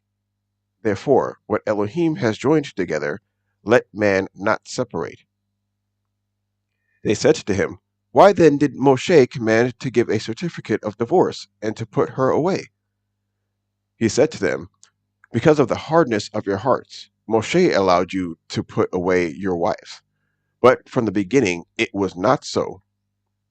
And I say to you, whoever puts away his wife, except on the grounds of whoring, and marries another, commits adultery. And whoever marries her who has been put away commits adultery. His Talmidim said to him, If such is the case of the man with his wife, it is good not to marry. And he said to them, Not all receive this word, but only those to whom it has been given. For there are eunuchs who were so born from their mother's womb, and there are eunuchs who were made eunuchs by men, and there are eunuchs who have made themselves eunuchs for the sake of the reign of the Shemaim. He who is able to receive it, let him receive it. Then young children were brought to him to lay his hands on them and pray, and the Talmidim rebuked them. But Yehoshua said, Allow the young children, and do not stop them from coming to me, for of such is the reign of the Shemaim. And having laid hands on them, he went from there. And see, one came and said to him, Good teacher, what shall I do to have everlasting chai? And he said to him, Why do you call me good? No one is good except one, Elohim. But if you want to enter into chai, guard the commands. He said to him, Which? And Yehoshua said, You shall not murder. You shall not commit adultery. You shall not steal. You shall not bear false witness. Respect your father and your mother, and you shall love your neighbor as yourself. The young man said to him, All these I have watched over from my youth. What do I still lack? Yehoshua said to him, If you want to be perfect, go, sell what you have and give to the poor, and you shall have treasure in the Shemaim. And come, follow me. And when the young man heard the word, he went away sad, because he had many possessions. And Yehoshua said to his Talmidim, Truly I say to you that it is hard for a rich man to enter into the reign of the Shemaim. And again I say to you, it is easier for a camel to go through the eye of a needle than for a rich man to enter into the reign of Elohim. And when his Talmidim heard it, they were very astonished, saying, Who then is able to be saved? And looking intently, Yehoshua said to them, With men this is impossible, but with Elohim all is possible. Then Kepha, answering, said to him, See, we have left all and followed you. What then shall we have? And Yehoshua said to them, Truly I say to you, when the bane of Adam sits on the throne of his esteem. You who have followed me into the restoration shall also sit on 12 thrones, judging the 12 tribes of Israel. And everyone who has left houses, or brothers, or sisters, or father, or mother, or wife, or children, or lands, for my name's sake, shall receive 100-fold, and shall inherit everlasting high. But many who are first shall be last, and the last first. Chapter 20. For the reign of the Shemaim is like a man, a householder who went out early in the morning to hire workers for his vineyard. And when he had agreed with the workers for a silver piece a day, he sent them into his vineyard. And he went out about the third hour and saw others standing idle in the marketplace, and said to them, You too go into the vineyard, and whatever is right I shall give you. And they went. Having gone out again about the 6th and the 9th hour, he did likewise. And about the 11th hour, having gone out, he found others standing idle, and said to them, Why do you stand here idle all day? They said to him, Because no one hired us. He said to them, You too go into the vineyard, and whatever is right you shall receive. And when evening came, the master of the vineyard said to his manager, Call the workers and pay them their wages, beginning with the last to the first. And when those who came, who were hired about the 11th hour, they each received a silver piece. And when the first came, they thought they would receive more, but they too received each a silver piece. And when they received it, they grumbled against the householder, saying, These last have worked 1 hour, and you made them equal to us who have borne the burden and the heat of the day. But he, answering, said to one of them, Friend, I do you no wrong. Did you not agree with me for a silver piece? Take yours and go. But I want to give to this last man as also to you. Is it not right for me to do what I want with my own? Or is your eye evil because I am good? Thus, the last shall be first, and the first last. For many are called, but few chosen. And Yehoshua, going up to Yerushalayim, took the 12 Talmidim aside on the way, and said to them, See, we are going up to Yerushalayim, and the Bain of Adam shall be delivered up to the chief Kohanim and to the scribes, and they shall condemn him to death, and deliver him to the Gentiles to mock and to flog and to impale. And the third day he shall be raised. Then the mother of the sons of Zabdi came to him with her sons, bowing down and making a request of him. And he said to her, What do you want?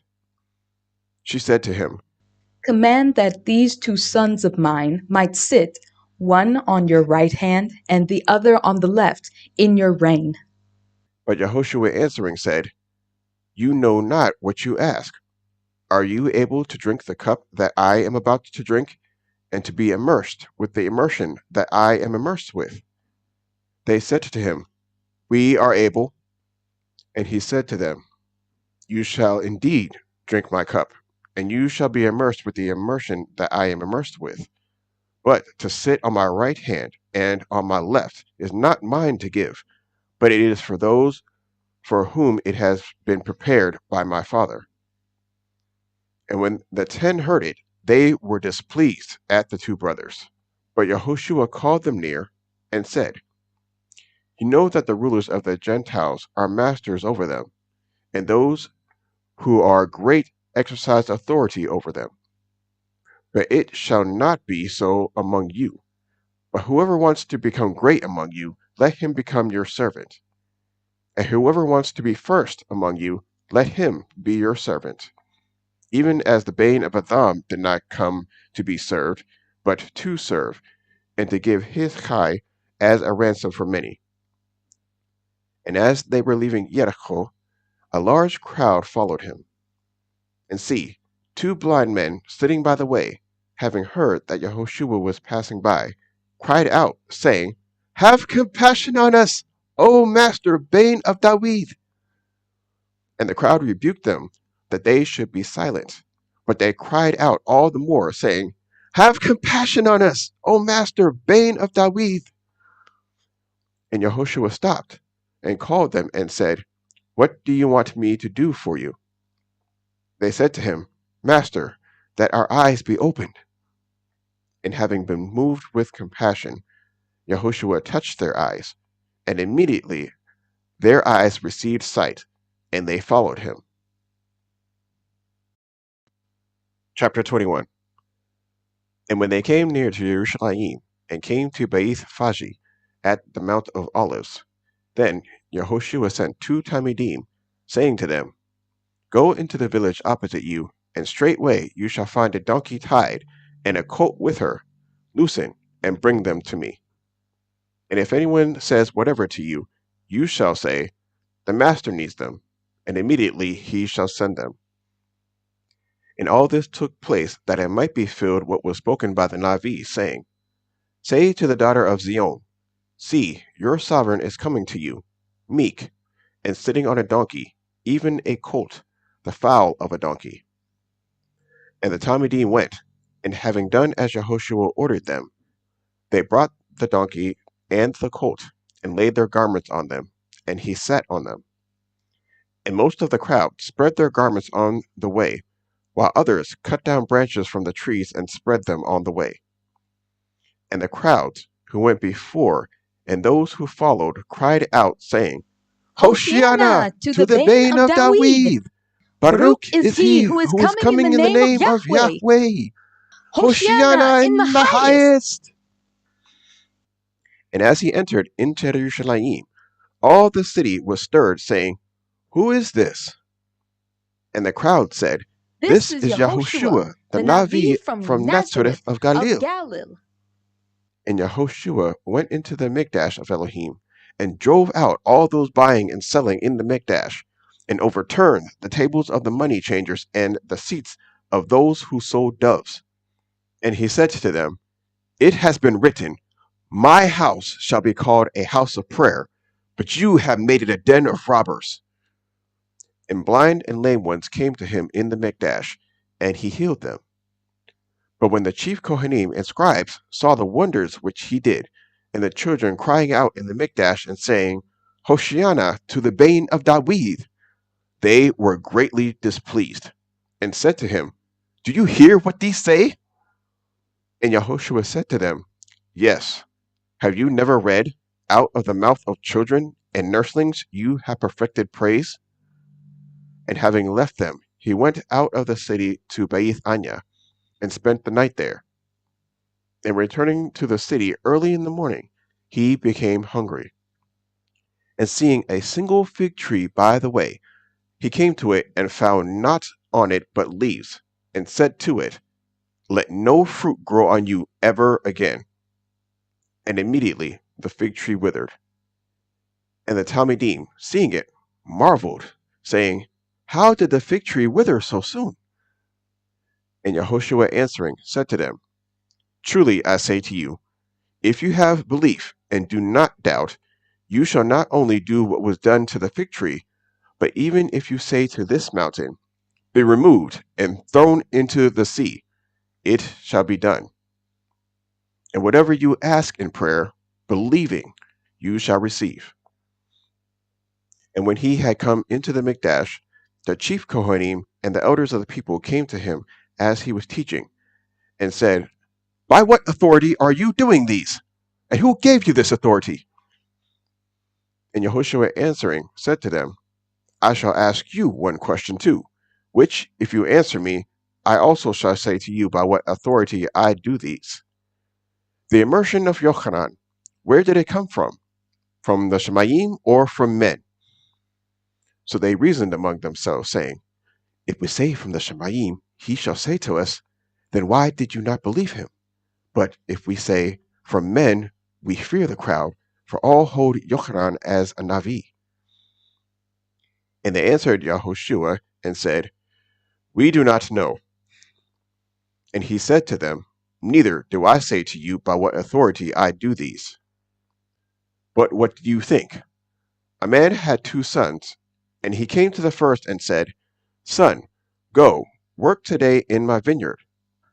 And he answering said, I do not want to.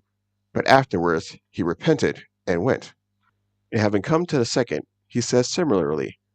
And he answering said, I go, master. But he did not go. Which of the 2 did the desire of the father? They said to him, The first. Yehoshua said to them, Truly I say to you, that tax collectors and whores are entering into the reign of Elohim before you. For Yochanan came to you in the way of righteousness, and you did not believe him. But tax collectors and whores believed him. And when you saw it, you did not repent afterwards to believe him. Hear another parable. There was a certain man, a householder, who planted a vineyard, and placed a hedge around it, and dug a winepress in it, and built a watchtower. And he leased it to farmers, and went abroad. And when the seasons of the fruit drew near, he sent his servants to the farmers to receive its fruit. And the farmers took his servants, and beat one, and they killed one, and they stoned another. Again, he sent other servants, more than the first, and they did likewise to them. And at last he sent his son to them, saying, They shall respect my son. But when the farmers saw the son, they said among themselves, This is the heir. Come, let us kill him, and let us possess his inheritance. And they took him, and threw him out of the vineyard, and killed him. Therefore, when the master of the vineyard comes, what shall he do to those farmers? They said to him, Evil ones! He shall bring them to evil destruction, and lease the vineyard to farmers who shall give to him the fruits in their seasons. Yehoshua said to them, Did you never read in the scriptures, the stone which the builders rejected has become the chief cornerstone? This was from Yahweh, and it is marvelous in our eyes? Because of this, I say to you, the reign of Elohim shall be taken from you, and given to a nation bringing forth the fruits of it. And he who falls on this stone shall be broken, but on whomever it falls, he shall be pulverized. And the chief Kohanim and Pharisees, having heard his parables, knew that he was speaking of them. And seeking to lay hands on him, they feared the crowds, seeing they held him to be a Navi. Chapter 22. And Yehoshua responded and spoke to them again by parables, and said, The reign of the Shamayim is like a man, a sovereign, who made a wedding feast for his son, and sent out his servants to call those who were invited to the wedding feast, but they would not come. Again, he sent out other servants, saying, Say to those who are invited, See, I have prepared my dinner. My oxen and fatted cattle are slaughtered, and all is ready. Come to the wedding feast. But they disregarded it and went their way, this one to his field, that one to his trade. And the rest, having seized his servants, insulted and killed them. But when the sovereign heard, he was wroth, and sent out his soldiers, destroyed those murderers, and lit their city on fire. Then he said to his servants, The wedding feast, indeed, is ready, but those who were invited were not worthy. Therefore, go into the street corners, and as many as you find, invite to the wedding feast. And those servants went out into the street corners, and gathered all whom they found, both wicked and good. And the wedding hall was filled with guests. And when the sovereign came in to view the guests, he saw there a man who had not put on a wedding garment. And he said to him, Friend, how did you come in here not having a wedding garment? And he was speechless. Then the sovereign said to the servants, Bind him hand and foot, take him away, and throw him into the outer darkness. There shall be weeping and gnashing of teeth. For many are called, but few are chosen. Then the Pharisees went and plotted how to trap him in his words. And they sent to him their Talmidim with the Herodians, saying, Teacher, we know that you are true, and teach the way of Elohim in truth, and it does not concern you about anyone, for you are not partial to any man. Then say to us, what do you think? Is it right to pay taxes to Caesar or not? But knowing their wickedness, Yahushua said, Why do you try me, you hypocrites? Show me the coin of the tax. And they brought him a silver piece. And he said to them, Whose likeness and inscription is this? They said to him, Caesar's. And he said to them, Then give to Caesar what is Caesar's, and to Elohim what is Elohim's. And having heard, they marveled, and left him and went away. On that day, Sadducees, who say there is no resurrection, came to him and asked him, saying, Teacher, Moshe said that if anyone should die, having no children, his brother shall marry his wife and raise offspring for his brother. And there were with us 7 brothers, and the first died after he had married, and having no children, left his wife to his brother. In the same way the second also, and the third, unto the 7th. And last of all, the woman died too.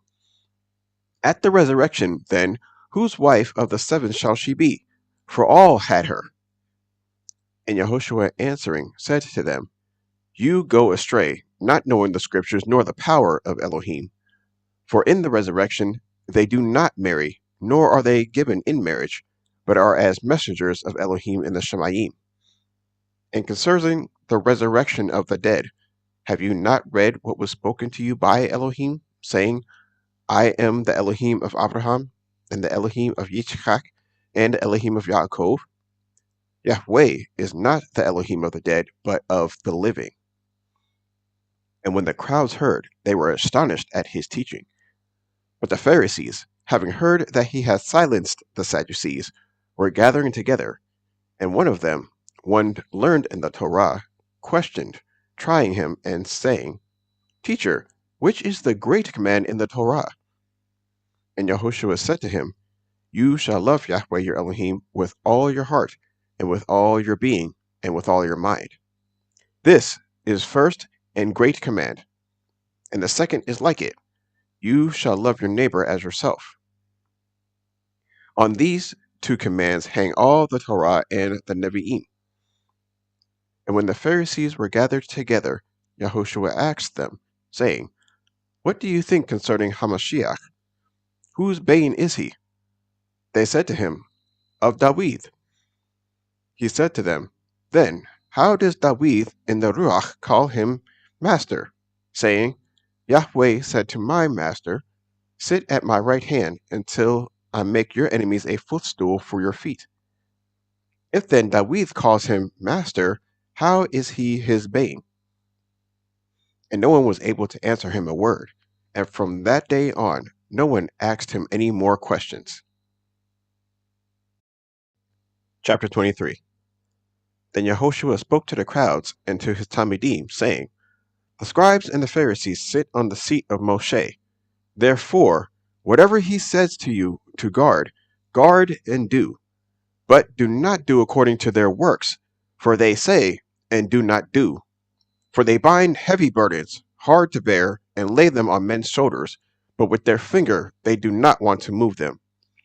And they do all their works to be seen by men, and they make their tefillin wide, and lengthen the tzitzit of their garments. And they love the best place at feasts, and the best seat in the congregations, and the greetings in the marketplaces, and to be called by men, Rabbi, Rabbi.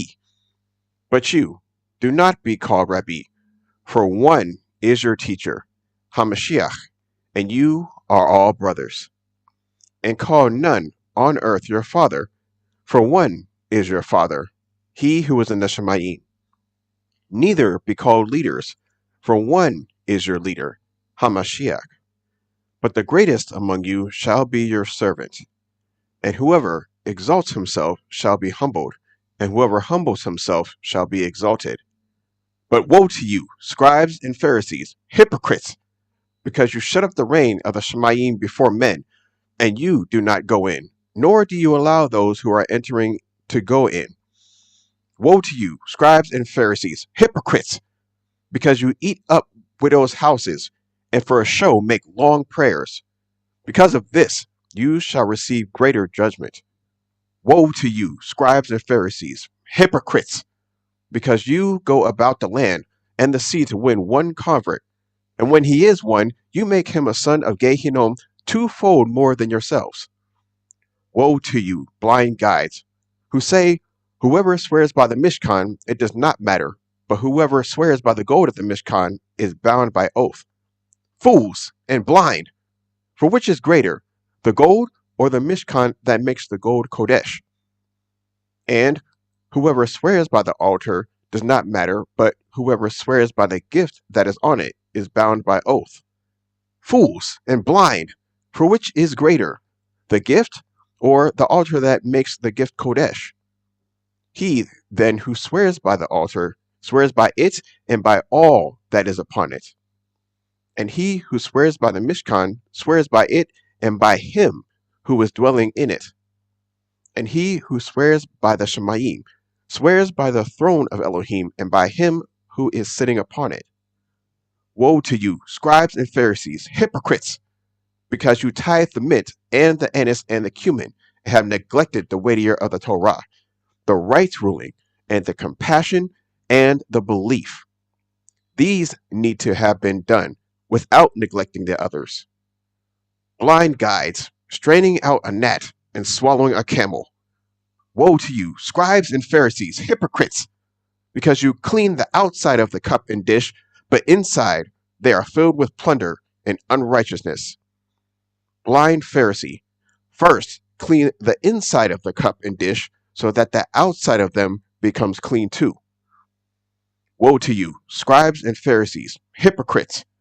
Because you are like whitewashed tombs, which outwardly indeed look well, but inside are filled with dead men's bones and all uncleanness. So you too, outwardly, indeed appear righteous to men, but inside you are filled with hypocrisy and lawlessness. Woe to you, scribes and Pharisees, hypocrites! Because you build the tombs of the Nevi'im, and decorate the monuments of the righteous, and say, if we have lived in the days of our fathers, we would have not taken part with them in the blood of the Nevi'im. Thus you bear witness against yourselves that you are the sons of those who murdered the Nevi'im, and you fill up the measure of your fathers. Serpents, brood of adders! How would you escape the judgment of Gehinnom? Because of this, see, I send you Nevi'im, and wise men, and scholars. Some of them you shall kill and impale, and some of them you shall flog in your congregations and persecute from city to city, so that on you should come all the righteous blood shed on the earth, from the blood of righteous Hevel to the blood of Zechariah, son of Berechiah, whom you murdered between the Mishkan and the altar. Truly, I say to you, all this shall come upon this generation. Yerushalayim, Yerushalayim, killing the Nevi'im and stoning those who are sent to her. How often I wanted to gather your children together, the way a hen gathers her chickens under her wings, but you would not. See, your house is left to you laid waste. For I say to you, from now on you shall by no means see me, until you say, Baruch is he who is coming in the name of Yahweh. Chapter 24. And going out, Yehoshua went away from the Mikdash, and his Talmidim came near to point out to him the buildings of the Mikdash. And Yehoshua said to them, Do you not see all these? Truly, I say to you, not one stone shall be left here upon another at all, which shall not be thrown down. And as he sat on the Mount of Olives, the Talmidim came to him separately, saying, Say to us, when shall this be? And what is the sign of your coming and of the end of the age? And Yehoshua answering said to them, Take heed that no one leads you astray. For many shall come in my name, saying, I am HaMashiach, and they shall lead many astray. And you shall begin to hear of fightings and reports of fightings. See that you are not troubled, for these have to take place, but the end is not yet. For nation shall rise against nation, and reign against reign, and there shall be scarcities of food, and deadly diseases, and earthquakes in places.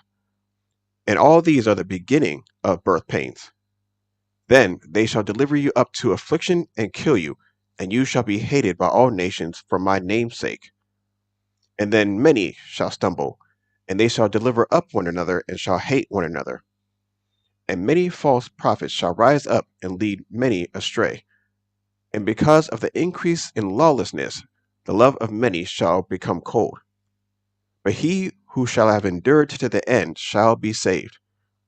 And this good news of the reign shall be proclaimed in all the world as a witness to all the nations, and then the end shall come. So when you see the abomination that lays waste, spoken of by Daniel the Navi, put up in the Mikdash, he who reads, let him understand. Then let those who are in Yehudah flee to the mountains. Let him who is on the housetop not come down to take whatever out of his house. And let him who is in the field not turn back to get his garments. And woe to those who are pregnant, and to those who are nursing children in those days. And pray that your flight does not take place in winter or on the Shabbat. For then there shall be great distress, such as has not been seen since the beginning of the world until this time, no, nor ever shall be. And if those days were not shortened, no flesh would be saved, but for the sake of the chosen ones, those days shall be shortened. If anyone then says to you, look, here is Hamashiach, or there, do not believe. For false messiahs and false prophets shall arise, and they shall show great signs and wonders, so as to lead astray, if possible, even the chosen ones. See, I have forewarned you. So if they say to you, look, he is in the desert, do not go out, or look, he is in the inner rooms, do not believe. For as the lightning comes from the east and shines to the west, so also shall the coming of the bane of Adam be. For wherever the dead body is, there the vultures shall be gathered together. And immediately after the distress of those days, the sun shall be darkened, and the moon shall not give its light, and the stars shall fall from the Shemayim, and the powers of the Shemayim shall be shaken. And then the sign of the bane of Adam shall appear in the Shemayim, and then all the tribes of the earth shall mourn, and they shall see the bane of Adam coming on the clouds of the Shemayim with power and much esteem. And he shall send his messengers with a great sound of a trumpet, and they shall gather together his chosen ones from the four winds, from one end of the Shemayim to the other. And learn this parable from the fig tree. When its branch has already become tender and puts forth leaves, you know that the summer is near. So you also, when you see all these, know that he is near, at the doors. Truly, I say to you, this generation shall by no means pass away until all this takes place. The Shemayim and the earth shall pass away, but my words shall by no means pass away. But concerning that day and the hour, no one knows, not even the messengers of the Shemayim, but my Father only. And as the days of Noach, so also shall the coming of the bane of Adam be. For as they were in the days before the flood, eating and drinking, marrying and giving in marriage, until the day that Noach entered into the ark, and they did not know until the flood came and took them all away, so also shall the coming of the bane of Adam be. Then 2 shall be in the field, the one is taken, and the other is left. 2 shall be grinding at the mill, one is taken, and one is left. Watch therefore, for you do not know what hour your master is coming. And know this, that if the master of the house had known what hour the thief would come, he would have watched and not allowed his house to be broken into. Because of this, be ready too, for the bane of Adam is coming at an hour when you do not expect him. Who then is a trustworthy and wise servant, whom his master has put over his household, to give them food in season? Baruch is that servant, whom his master, having come, shall find so doing. Truly I say to you, that he shall put him over all his possessions. But if that evil servant says in his heart, my master is delaying his coming, and begins to beat his fellow servants and to eat and drink with the drunkards, the master of that servant shall come on a day when he does not expect it, and at an hour he does not know, and shall cut him in two, and appoint him his portion with the hypocrites. There shall be weeping and gnashing of teeth. Chapter 25. Then the reign of the Shemayim shall be compared to 10 maidens who took their lamps and went out to meet the bridegroom. And 5 of them were wise, and 5 foolish. Those who were foolish, having taken their lamps, took no oil with them, but the wise took oil in their containers with their lamps. Now, while the bridegroom took time, they all slumbered and slept. And at midnight a cry was heard, "See, the bridegroom is coming! Go out to meet him!" Then all those maidens rose up and trimmed their lamps. And the foolish said to the wise, "Give us of your oil, because our lamps are going out." But the wise answered, saying, "No, indeed, there would not be enough for us and you. Instead, go to those who sell and buy for yourselves." And while they went to buy, the bridegroom came, and those who were ready went in with him to the wedding feast, and the door was shut. And later the other maidens also came, saying, "Master, Master, open up for us." But he answering said, "Truly, I say to you, I do not know you. Watch, therefore, because you do not know the day nor the hour in which the bane of Adam is coming. For it is like a man going from home, who called his own servants and delivered his possessions to them. And to one he gave 5 talents, and to another 2, and to another 1, to each according to his own ability, and went from home. And he who had received the 5 talents went and worked with them, and made another 5 talents. In the same way, he with the 2 also, he gained 2 more.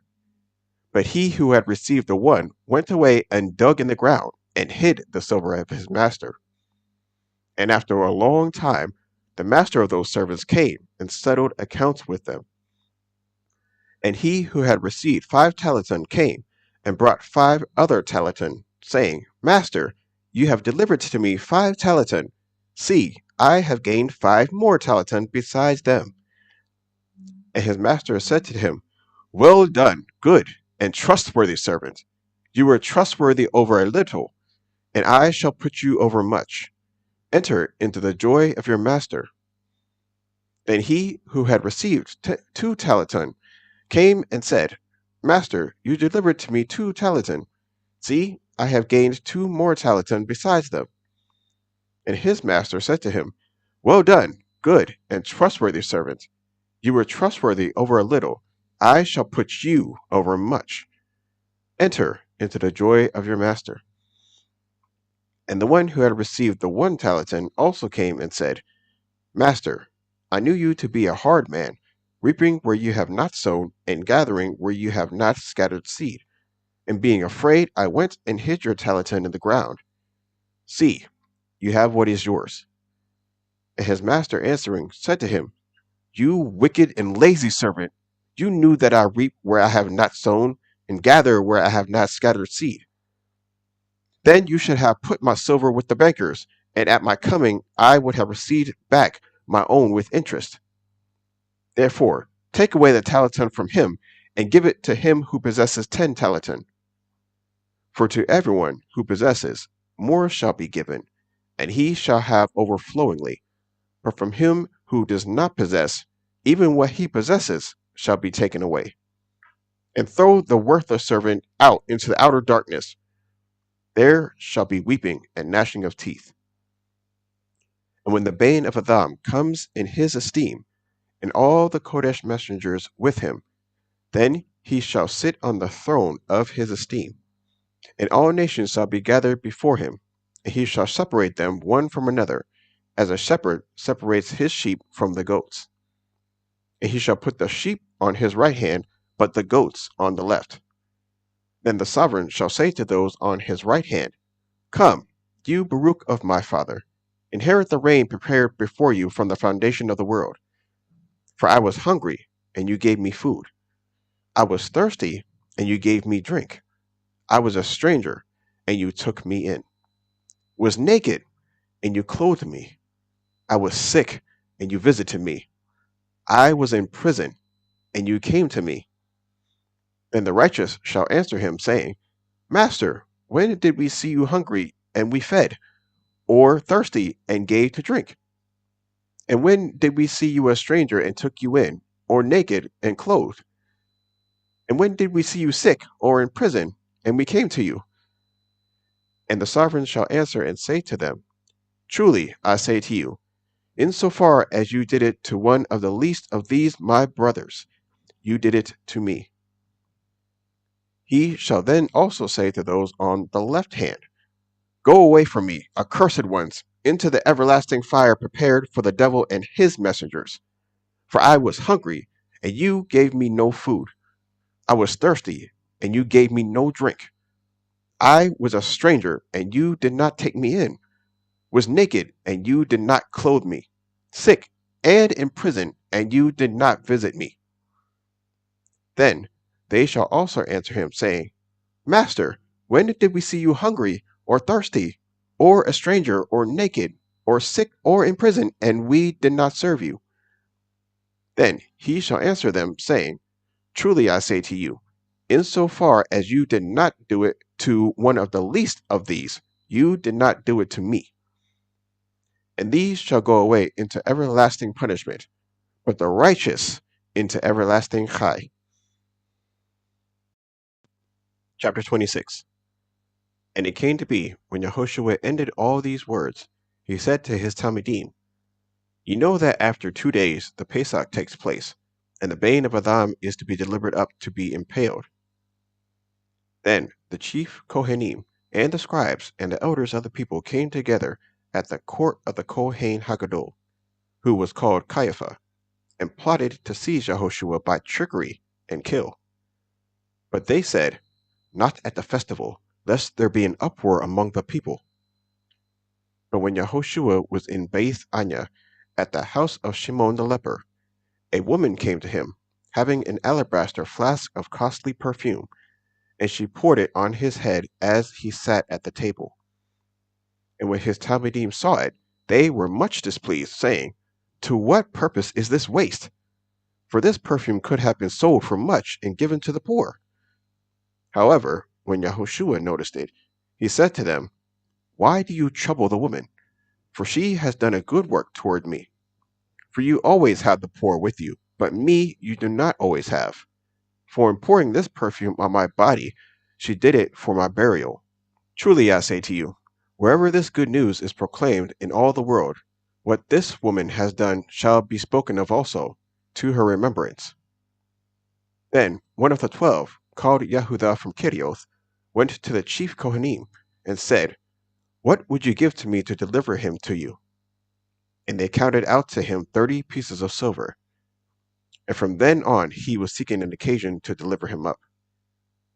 And on the first of Matzoth, the Talmidim came to Yehoshua, saying to him, Where do you want us to prepare for you to eat the Pesach? And he said, Go into the city to a certain man, and say to him, The teacher says, My time is near. I am to observe the Pesach at your house with my Talmidim. And the Talmidim did as Yehoshua had ordered them, and prepared the Pesach. And when evening came, he sat down with the 12. And while they were eating, he said, Truly I say to you, one of you shall deliver me up. And they were deeply grieved, and began to say to him, each of them, Master, is it I? And he answering said, He who has dipped his hand with me in the dish, he shall deliver me up. Indeed, the bane of Adam goes as it has been written concerning him. But woe to that man by whom the bane of Adam is delivered up. It would have been good for that man if he had not been born. And Yehudah, he who delivered him up, answering said, Rabbi, is it I? He said to him, You have said it. And as they were eating, Yehoshua took bread, and having barak, broke and gave it to the Talmidim, and said, Take, eat, this is my body. And taking the cup, and giving thanks, he gave it to them, saying, Drink from it, all of you. For this is my blood, that of the renewed covenant, which is shed for many for the forgiveness of sins. But I say to you, I shall certainly not drink of the fruit of the vine from now on until the day when I drink it anew with you in the reign of my Father." And having sung a song, they went out to the Mount of Olives. Then Yehoshua said to them, "All of you shall stumble in me this night, for it is written, I shall strike the shepherd, and the sheep of the flock shall be scattered. But after I have been raised, I shall go before you into Galilee." And Kepha, answering, said to him, "Even if all stumble in you, I shall never stumble." Yahushua said to him, "Truly I say to you that this night, before the cock crows, you shall deny me 3 times." Kepha said to him, "Even if I have to die with you, I shall not deny you." All the Talmidim said the same too. Then Yehoshua came with them to a place called Gath-Shemon, and said to the Talmidim, "Sit here while I go over there and pray." And he took with him Kepha and the 2 sons of Zabdi, and he began to be grieved and deeply distressed. Then he said to them, "My being is exceedingly grieved, even to death. Stay here and watch with me."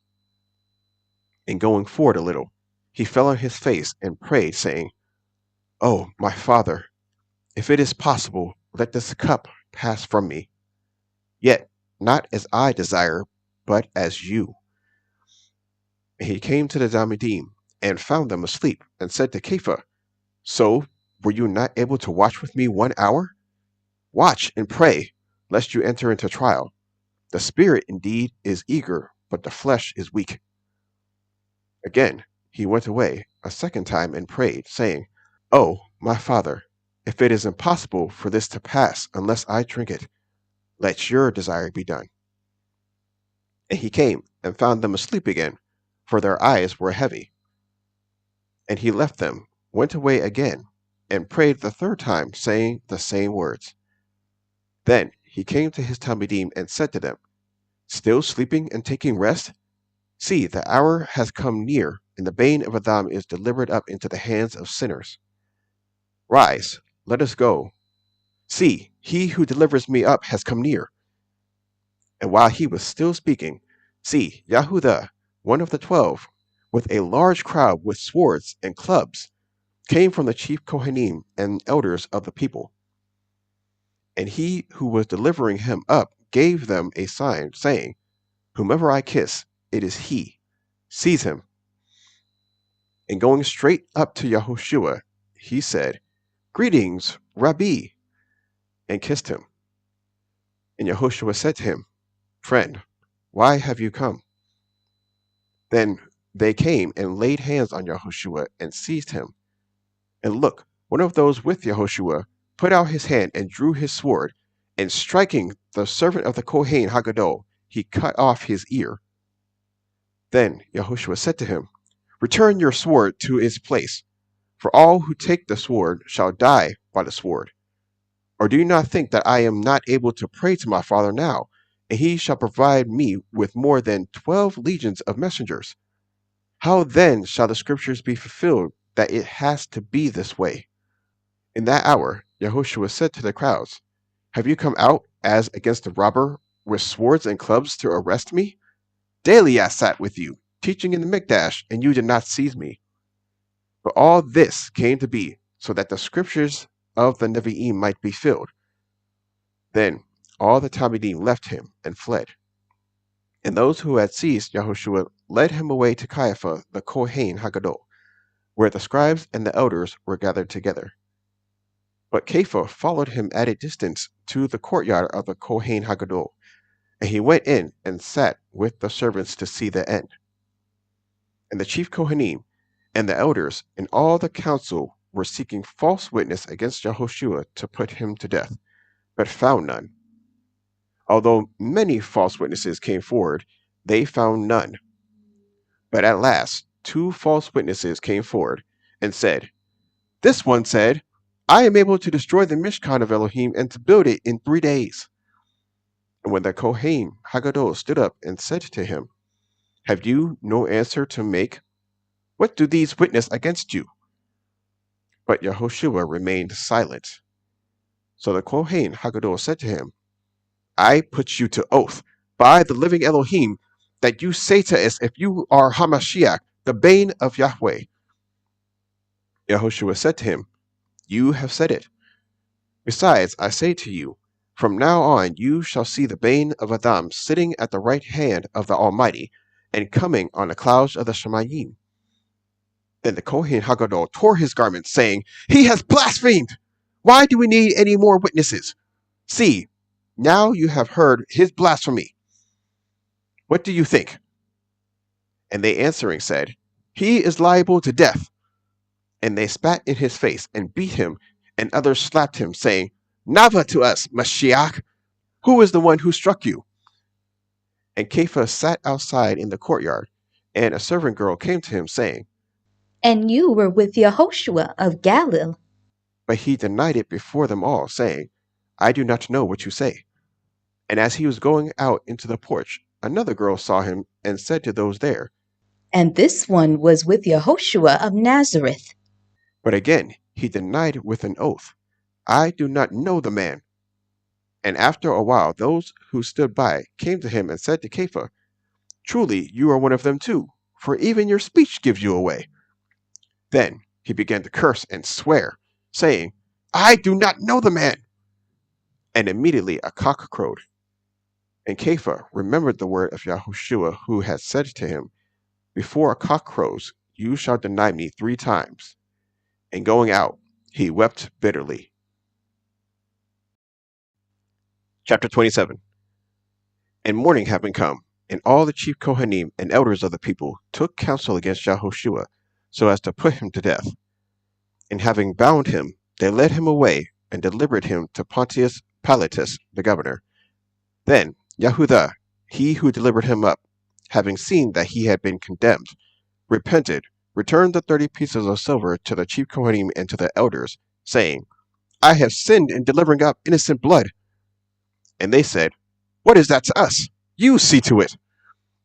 And throwing down the pieces of silver in the Mishkan, he left, and went and hanged himself.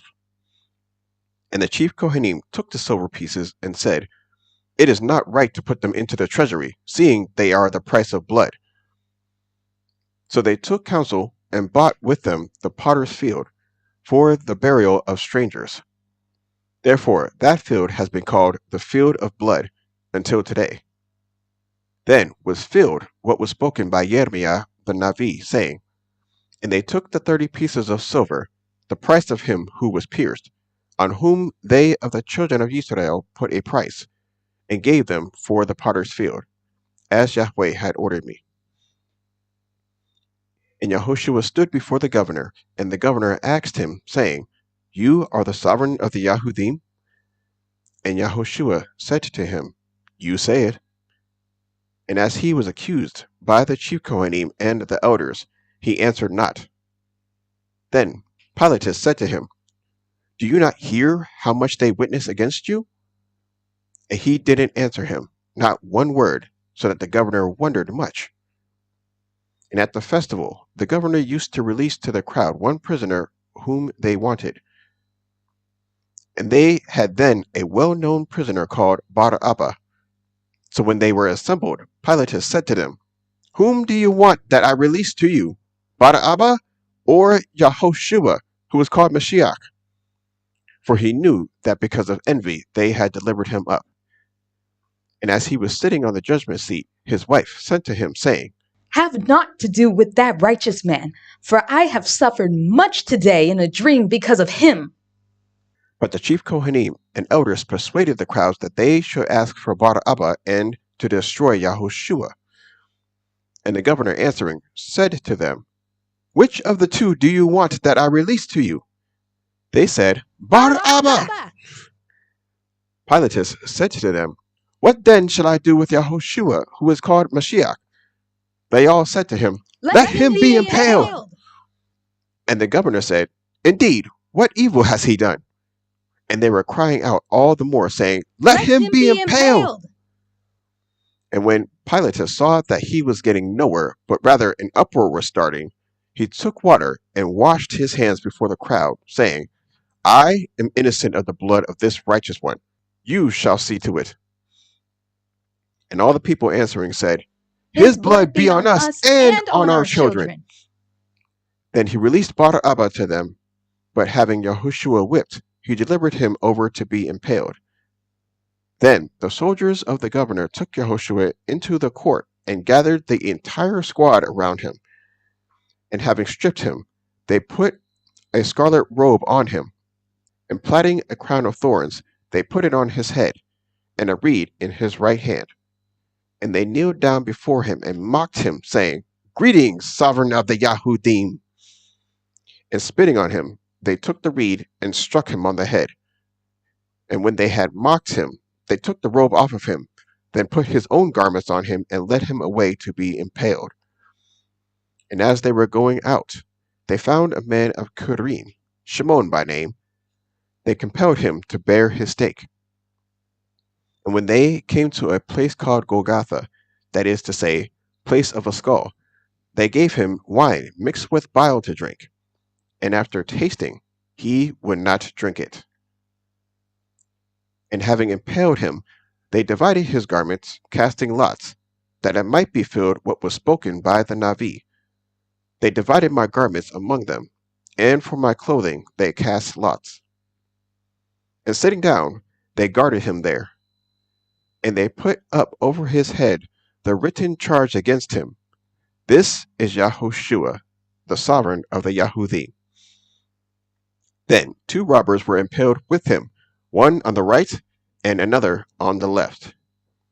And those passing by were blaspheming him, shaking their heads and saying, You who destroyed the Mishkan and built it in 3 days, save yourself. If you are the bane of Elohim, come down from the stake.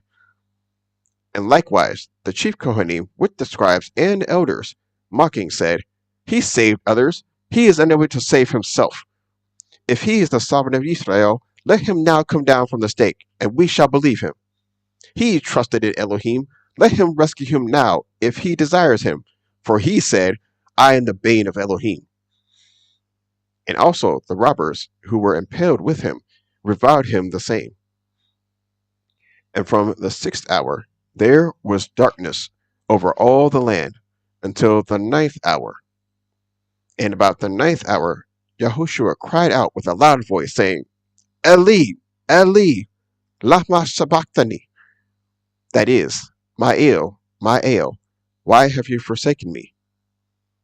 Some of those standing there, having heard, said, This one calls for Eliah. And immediately one of them ran and took a sponge and filled it with vinegar and put it on a reed and gave it to him to drink. But the rest said, Leave it. Let us see if Eliah comes to save him. And Yahushua cried out again with a loud voice and gave up his spirit.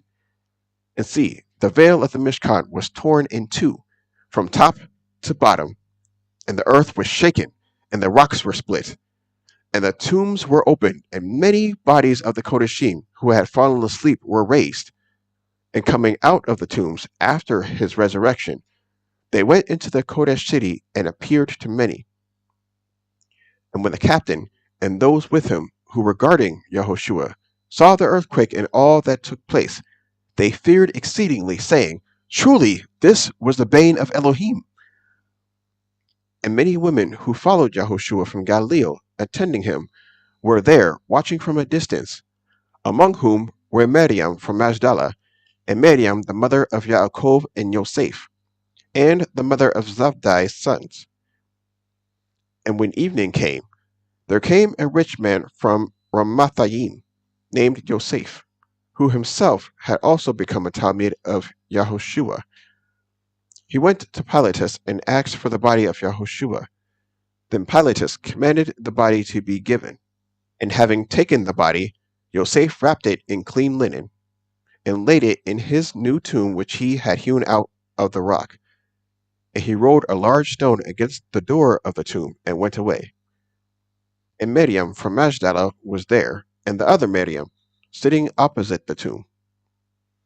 On the next day, which was after the preparation, the chief Kohanim and Pharisees gathered together to Pilatus, saying, Master, we remember, while he was still alive, how that deceiver said, After 3 days I am raised. Command then that the tomb be safeguarded until the 3rd day, lest his Talmudim come by night and steal him away, and should say to the people, He was raised from the dead, and the last deception shall be worse than the first. So Pilate said to them, You have a watch. Go, safeguard it as you know how. And they went and safeguarded the tomb, sealing the stone after posting sentries. Chapter 28.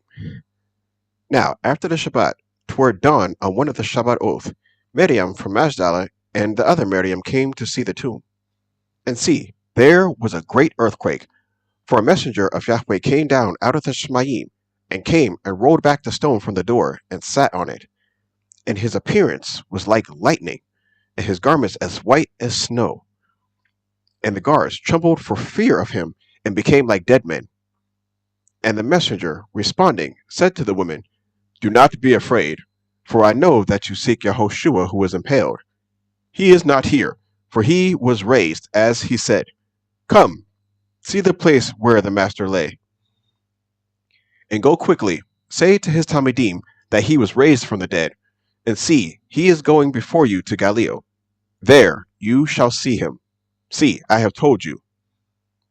And they left the tomb quickly, with fear and great joy, and ran to report to his Talmudim. And as they were going to report to his Talmudim, see, Yehoshua met them, saying, Greetings. And they came, and held him by the feet, and bowed to him. Then Yehoshua said to them, Do not be afraid. Go, report to my brothers to go to Galilee, and they shall see me there. And while they were going, see, some of the sentries, having gone into the city, reported to the chief Kohanim all that took place. And when they came together with the elders, and taking counsel, they gave enough silver to the soldiers, saying, Say that his Talmudim came at night, and stole him away while we slept. And if this should be reported to the governor, we shall win him over, and keep you out of trouble. And having taken the silver, they did as they were instructed. And this account was widely spread among the Yahudim to this day. And the 11 Talmudim went away into Galilee, to the mountain which Yehoshua had appointed for them. And when they saw him, they bowed to him, but some doubted. And Yehoshua came up and spoke to them, saying, All authority has been given to me in the Shemayim and on earth. Therefore, go and instruct all the nations, immersing them in the name of the Father and of the Bane and of the Ruach HaKodesh, teaching them to guard all that I have commanded you. And see, I am with you always, until the end of the age. Amen.